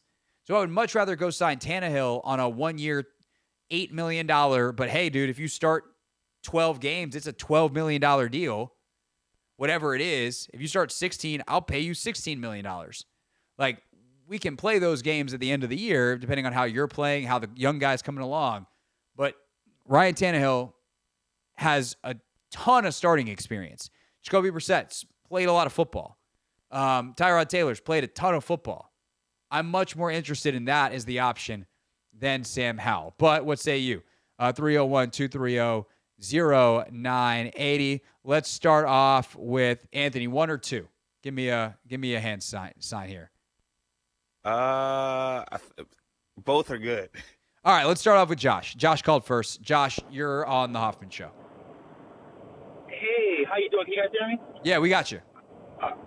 Okay, hey, what's up, man? So I was just thinking, like, if we're going to get a quarterback at number 2, right? Mm-hmm. So recent history has been showing, especially in the NFL, if you try to draft a quarterback in the top 5 pick, then you're suggesting that quarterback is going to be the starter and the future guy, right? So, yeah, if the quarterback is not ready, it would make sense for me. Okay, from a perceptions perspective, it might be bad for the team. Oh, we're going to have to start Sam Howell all over again.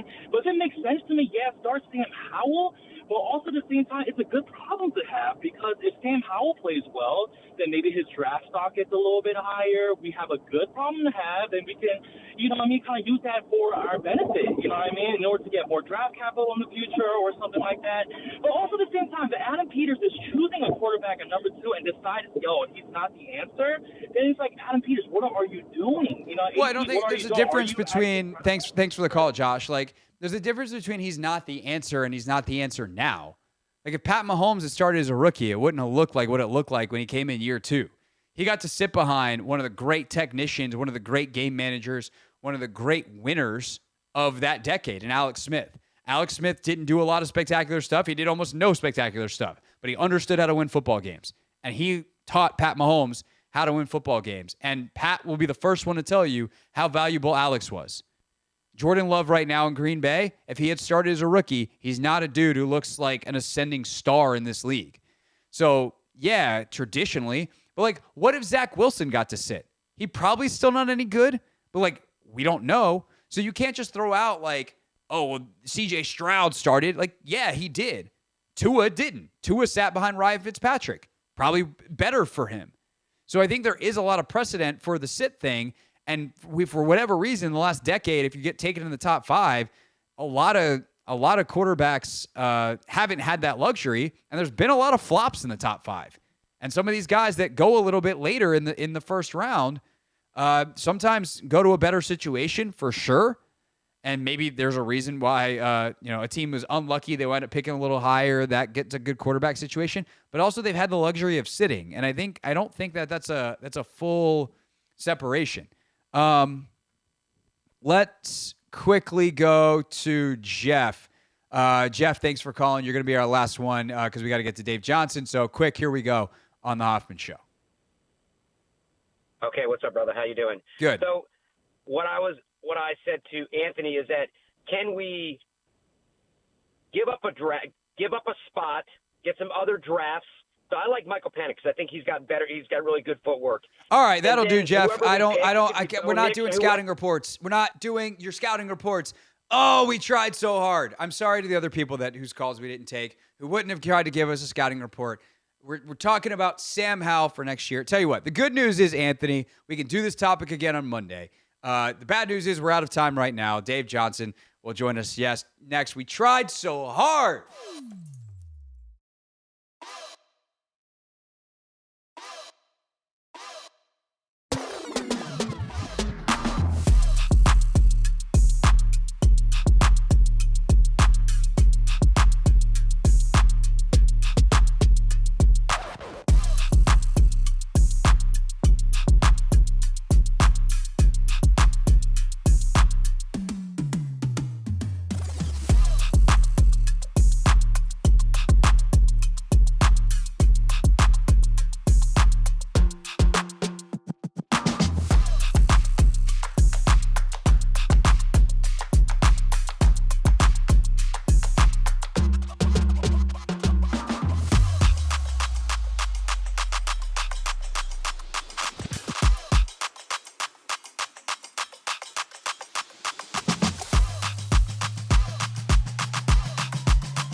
It's the Hoffman Show. We're on the Team 980, always live as well on the free Odyssey app.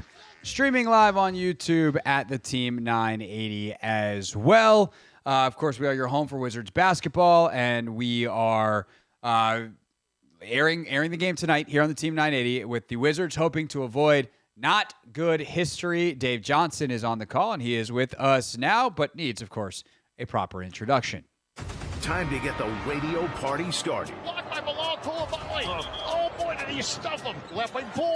It's there. Oh, that's a pool party. Near the basket. Slam right in. And the steal and the slam. You better go on. Intercepted by Kispert. Kispert now. Foul line. Oh, slam. Ooh, that'll jar your preserves. It's time for Dave Johnson on a Wizards game day. Kuzma for three. Oh, it's there. It's there. Big shot. On the Hoffman Show.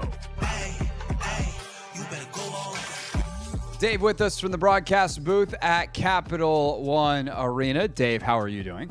Doing well. It's a Friday night. We got a go-go concert afterwards, so nice. You can feel that Friday night buzz in the crowd already. And listen, it's a 15-winning Charlotte Hornets team, but we look, you don't talk about the records, but the Wizards, I do believe the breakthrough is coming. I know I say that. I know I probably sound Pollyanna, or I sound like I'm drinking the Kool-Aid, but it really is coming from being around this group that enjoys playing for each other and together. And I say that from 30 years of experience. As we've talked about before, I've been around, as listeners know, bad teams. And I can tell you I've been around teams where you thought, you know what? I don't know what's going on here. They don't seem like they're having fun. Basketball should be a fun game. It's not fun losing. It's not fun pouring your heart out every night. These guys are busting their butt and not getting a little joy, a little sugar. And maybe it's going to come tonight because, look, we're back on the road because the ACC tournament takes over this building next week. So we're on the road for 4 more games. So I'm feeling good. And again, it is not just I really enjoy this team because of the way their attitude. And that starts from the top. Kyle Kuzma, a veteran who is frank in his discussion and what they need to do to try to get better. And that's why these games, it's coming down to a precious few, but important development games for this team. Yeah, no doubt about it. I was going through some numbers earlier today, Dave, and the post All-Star break numbers for Bilal are not good. I was looking at some two-man lineup stuff, trying to understand the Jordan Poole, Tyus Jones combo, and as I started to comb through the data, you just notice like the common denominator in a lot of the lineups that are struggling right now is Bilal, and that's expected. He's 19 years old. He's hitting a rookie wall. He's had the hardest defensive assignments that the NBA can offer night in and night out. Have you noticed a change as he's kind of hit that, and what is the team doing to try to get that to reverse course and finish the season strong? I don't, because again, the numbers are whatever they are, and it's just something we talked about before the All-Star break. By far, this is the most basketball him or any rookie would have played in a season. Again, European seasons are similar to college seasons, where if you get in the EuroLeague or whatever, you're talking 35, 40 games maybe. So basically, by January, you've played what typically is a full season. But I've not noticed him hitting a wall in terms of his approach. And that's the key thing. And we're actually using a highlight in our pregame. It's a drive that leads to an N1. I think, the competency shows to take the shots that he needs to take, or to drive, or to attack. He's passing the eye test, I guess what I'm saying. The numbers don't lie, obviously, but he's been given starting opportunities. The defensive assignments he takes on and how I've seen him continue to surprise players because and also get beaten. I'm being fair about this, but when a veteran sees a rookie on him, they say, all right, we're going to take you to school. And he wins that some of the time, and that's critical. And yeah, he does get beat some of the time. So I don't think they're doing anything to address any kind of slump because this season for him was never going to be about numbers, and that's why when we talked, people had talked about why not start him all year, and they have the luxury to develop at his own pace. Because no, we're not trying for the playoffs, and we weren't going in thinking it was going to be a playoff team. Again, when I make that statement, that doesn't mean we were going in saying we're going to win 9 games. The very fact that we had a coaching change and Michael Winger made it clear that he expected more, and that still is an issue. We can talk about how, in the grand scheme of things, 9 wins isn't a big deal, but this team has not been as competitive as they hoped it would be. Dave Johnson with us from the broadcast booth at Capital One Arena, and I tend to agree with you on that with Bilal, where some of the commentary, I think, and the aggressiveness, maybe not the aggressiveness, the urgency from fans earlier in the year that wanted to see him start. Like this is why it's harder when you start. More minutes, you obviously spend more of those minutes playing against the best talent, and there's less opportunities for you maybe with the ball that you have when you're off the bench, which obviously Jordan Poole has been able to get the ball in his hands a little bit more. Kyle Kuzma feels like he's hit a bit of a bump here as well as of late. Is this just kind of the nature of an NBA season? Is he battling a knock? Is there anything going on with Kuz? Has been maybe like it's not even like he's had a bad streak by any stretch of the imagination, but been a bit more up and down since the All-Star break? No, I mean, he had 25 the other night. So I think when you talk about it since the All-Star break, Wizards did get smacked with some pretty good opponents in there. Denver, Oklahoma City. Totally fair. So I think that also is impacted. Certainly the game against the Clippers is not one that we're going to want to cherish. The game against the Lakers going to overtime, but I think that probably skews some of the numbers. And as you talked about with Bilal's numbers, I didn't know those numbers, but again, talking about the eye test, I could sense that in terms of the number of points or. I'll see him getting to the rack where, shots that he did finish before not finishing, but I don't think it's a concern. It'd be a concern to me and this is the thing that impresses me so much, if at any point he started to show indecision or doubt. But that's the thing that has blown me away from day one, that he has not had a deer in headlights mentality. And again, I shared with you this before, but I think for listeners who haven't heard it before, Kevin Seraphin, you remember Kevin Seraphin played for the Wizards. He was from France, and he worked with Bilal Coulibaly in France, and he told Bilal Coulibaly, don't go to the NBA like a scared Frenchman, because Kevin Seraphin admitted he was coming to the NBA. And it's understandable. All of a sudden you go from France, the French league, and again, the NBA is so far above. It's not like, as we talk about soccer, where you can say Italy, Spain, England. The NBA is in another galaxy to these other leagues, even the Spanish league. And so what I've been most impressed with is he just did not come in here like a scared Frenchman, and it certainly bodes well for the future.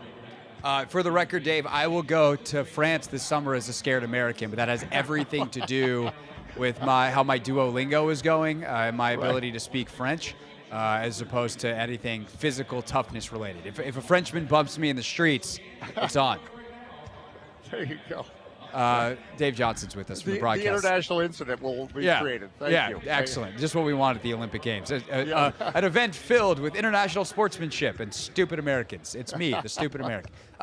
Dave Johnson with us from the broadcast booth, dealing with my nonsense here on the Hoffman Show. What to you turned the other night? Obviously, a 21-point lead. We love those. Coming up on the wrong end of it, don't love that as much. What turn do you think the other night against the Magic, and how do the Wizards prevent that if they can get out to yet another lead tonight, as they have had some leads as of late against the Hornets? Well, they have to, if it comes into that kind of situation. What happened the other night?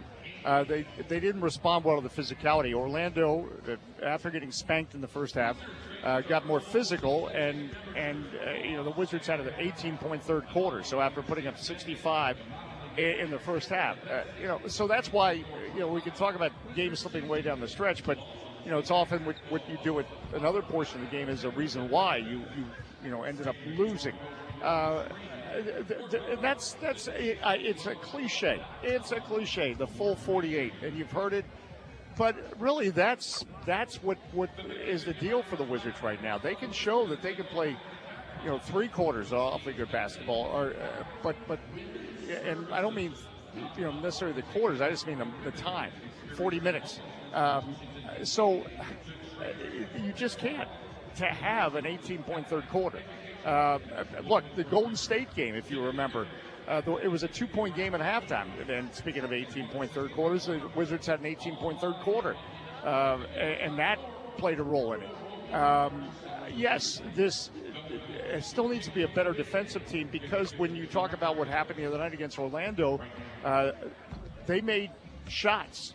Brian Keefe says they were contested shots and still was pleased with the defense. Kyle Kuzma said it could have been better. Whatever version of that you believe in, that's the difference right now. And it's a fine line. When you're talking about competing in every game, it's fine lines. As much as there's so many points scored in NBA basketball, it's fine margins. And the reason why the Wizards only have 9 wins is because, obviously, more often than not, it's the other team that takes care of those details more than the Wizards do. Speaking of details, let's get buttoned up. I've been looking all show for news, and it does seem like Marvin Bagley is out tonight, so anyone who's been tuned in waiting for that news. Bagley out. Is Glenn back tonight, or is he off being a TV star again? No, he is back tonight. Okay. He is back tonight. So Mr. Consor joins us, and Chris Wright will have the Post-game, we got, again, a go-go concert post-game. We've got our Michelob Ultra post-game show from the Caesars Sportsbook. So, it's just going to be a Friday night of fun. We hope, people hang out with us on the radio, on the Odyssey app, which is free. Yes. It's often how I I've listen heard to that. the Hoffman Show. And listen, again, tonight I think, I go in every night thinking the breakthrough is going to happen. I really thought Utah it was going to happen. So had a lead there too. And look, I believe in this team. It's a when we talk to fans in the post game, when you see the fight they put out, look, if you're paying for tickets or you're coming, that's what you want to see wins, but if you see losses, you can accept them better when there's that kind of fight, and there's that desire to win, where it becomes a situation where you're frankly really mad is when you feel like, wait a minute, here I came out here, I bought my ticket, and they don't look like they care. That's not the case here. No, that is for sure, and I think in some ways it makes it more frustrating. It's like, wait, but they're competing. I can't just emotionally check out. I'm invested, but I mean it's one of the worst 30-game stretches in NBA history, unfortunately, on the results side of it. Can they break out of it tonight? We shall see. As you love to say, Dave, that's why we go to the arena every night to see what happens. The radio party starts officially in just over 15 minutes. Dave, have a great call. Have a great weekend, and we'll talk to you next week from the road. Hey, listen, I appreciate it so much. Always hanging with you. And, again, continue to have a great show. And remember, the Hoffman Show, again, free Odyssey app. Yes, if people haven't downloaded that, they should do that. Bingo, bango, bongo. Dave Johnson, professional. Thank you, sir. That is Dave Johnson with us here on the Team 980. And, yes, the free Odyssey app, where you can also rewind if you missed any part of the show, or just check out the Hoffman Show podcast. It's right there in the Odyssey app if you missed anything. We talk Wizards off the top of the show today as well. Time to check that out real quick before things get started. If you're going to stick with us live here on the radio, we'd certainly love that. Or if you're streaming us on YouTube, maybe you just got home, go pop on the final 15 minutes of the show on your smart TV at youtube.com/@theteam980. And we will wrap up the entire week. A few final thoughts on the Wizards, and send you off on your weekend way here on the Team 980.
Time for the weekend. Hoffman Show. And the Team 980, always live as well on the free Odyssey app, streaming live on YouTube. At the Team 980, Anthony, this felt like a very Friday show, I feel like. This felt very relaxed, pretty chill. We had some good discussions. Some callers tried to ruin it. Outside of that, was I too mean? Nah, I mean, I think you just one of the guys, stay on task.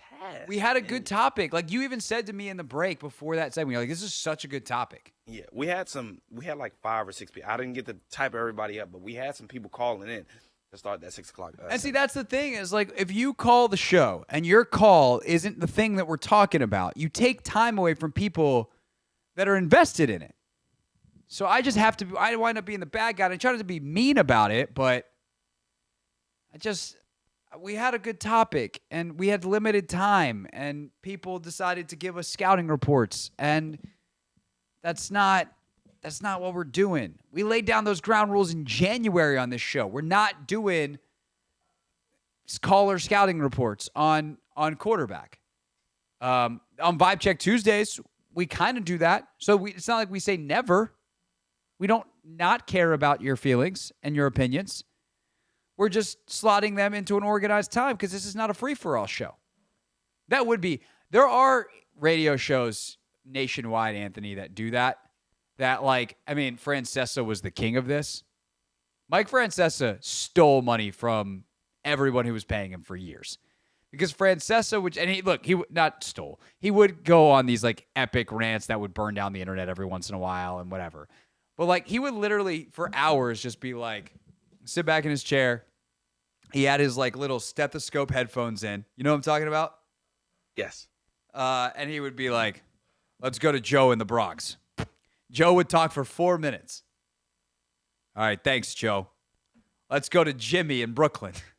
That is stealing money, Craig. Sorry, I don't care what you. That dude. That is stealing money. As someone who does a solo show, I would look at his times and be like, how is that dude on for like 6 hours a day? Because he did like 1 to 7.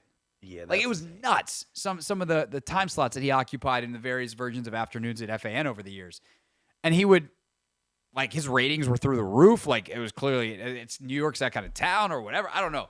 And like he mixed in the what's it called? Like he mixed in his own opinions, his own rants, his whatever. So it wasn't like that was the whole show every day. But occasionally I'd be like, what is he doing? How do you fill that much time? And it's like, let's go to Sal on Long Island. Sal would talk. All right, thanks, Sal. And like, it wasn't even like, hey, we're taking calls on the Yankees right now. Sal would go on a 4-minute salvo about the Yankees, and then he'd go to Bobby in Brooklyn, and he'd have thoughts on the Knicks. And then the next guy would be the Jets, and he just bounce around. Yeah, that's a lot on the brain. But that's not what we do here. No. We're a focused show with intention. Tunnel vision, baby. At least we try to be. We're not always so focused. But topically, we try to be on, hey, what are your thoughts on the command? That's not as exciting as like having a discussion about something. And then, I like Michael Penix. Cool. I asked you a question about Sam Howell. We couldn't do enough Sam Howell topics. That's the thing that kills me, Anthony. We couldn't do enough Sam Howell topics for 6 months. And now I'm like, hey, guys, this is becoming a real thing. What about Sam? And people are like, trade back for Michael Penix. Yeah, I don't think people want you using the S word, that Sam word. Ooh. But I just don't think it was all his fault. So I'm in Sam's corner. It was definitely not all Sam's fault. It doesn't mean he should be the starter next year. Oh, no. It doesn't mean he should be the bridge either. Yeah, you're right. I'm cool with him being on the roster, though. I am too. If he's QB, if he's like in the room, yeah, that's fine. I'm fine with a 3 QB roster. I don't want 2 quarterbacks and it's Sam Howell and Drake May and they're doing a buddy cop show. Not that I think that they'd like goof off. They're professionals and would take it seriously. Like they seem like dudes who love football. Like there's a part of me that's like I actually really want Sam here as like a friend for Drake, and that if Drake's the guy. But I also want I want an older brother too, And that's why, like, if Tannehill's willing to do it, if Jacoby's willing to do it, I would love that. If Tyrod's willing to do it, like, I would love that. There's just something about experience that's super valuable. Like, guys that have been there before, been there, done that. You don't have to learn from you have to learn from your mistakes, but you don't have to make the same mistakes everyone else already made and learn from. Like, sometimes I think people are a little too reliant on their own experiences where it's like, hey, if I do this, what's going to happen? That sounds bad. Yeah. Okay. I'm just not going to do that. I'll take your word for it. But psychology's weird. Neurology's weird. How the human brain works is weird. This show has gotten weird. There's only like 2 minutes left in it. It's time for real things. Real things. We're not gonna So we can end at 45. Anything 45. Before 44, 45. 44, 45. All right. A little mic'd up. Never heard anybody. Draymond Green mic'd up during the game and also when he's out of the game, sitting on the bench. Also, the poet's name is Sierra Chantel. Good. How old are you? Should turn 4 months tomorrow. Mazel, buddy. What does Mazel Tov mean again? Mazel Tov is kind of like a congratulations. Okay. It's like job well done, congratulations. Nice. If someone, a Jewish person or someone who's familiar with Hebrew goes, Mazel Tov, you've done something right. Okay, that's good then. Yeah, or a good thing has happened to you. Yeah. Mazel Tov. Do you use the word? Yeah, that is one of like the it is Hebrew. It's not Yiddish, I don't think. I'm really showing myself here. It's one of the phrases that I use with my people. Okay. Yeah, no, it definitely is. That's one of very few, but it's like very culturally common, I would say. Mazel Tov. We have this poem. I don't know that I want to. It feels more serious than I want to end the show with. Okay, that's fair. It's Really very good, cool. though. Here's what I would say. There's a poet, Anthony. Can you give me her name? You just say it. Her name is Sierra Chantel. Sierra Chantel. She did an amazing poem because also the visual is so good for this for International Women's Day, and which is today. And it was about female athletes in sports, and it's awesome. But the visual is also like really what makes it sing, and you're like, wow, that was an incredible bar. Incredible lines in this poem. I did post this. You sent it to me, and I knew you were sending it to me for real things, but I immediately put it on my Instagram story. So if you want to check it out, Instagram.com/open your Instagram app. Nobody uses Instagram on the freaking web. What a doofus I am. Instagram, I'm at Craig_Hoffman. Anthony, what are you doing this weekend? I could have hit us on the hard out there, but I thought I was like, let me go one more minute. What are you up to this weekend? So my best friend's birthday is this weekend, so we're gonna he's having a game night tonight. Shout out DJ. Happy birthday, bro. Yes, sir.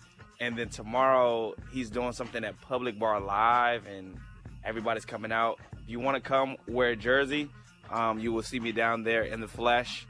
But outside of that, I'm gonna watch some boxing, some UFC, and then I also have a flag football game on Sunday. Oh, how's the hamstring feeling? It feels really good. Excellent. And what are they called? The deadlifts that I've been doing have been definitely strong. Have you sprinted?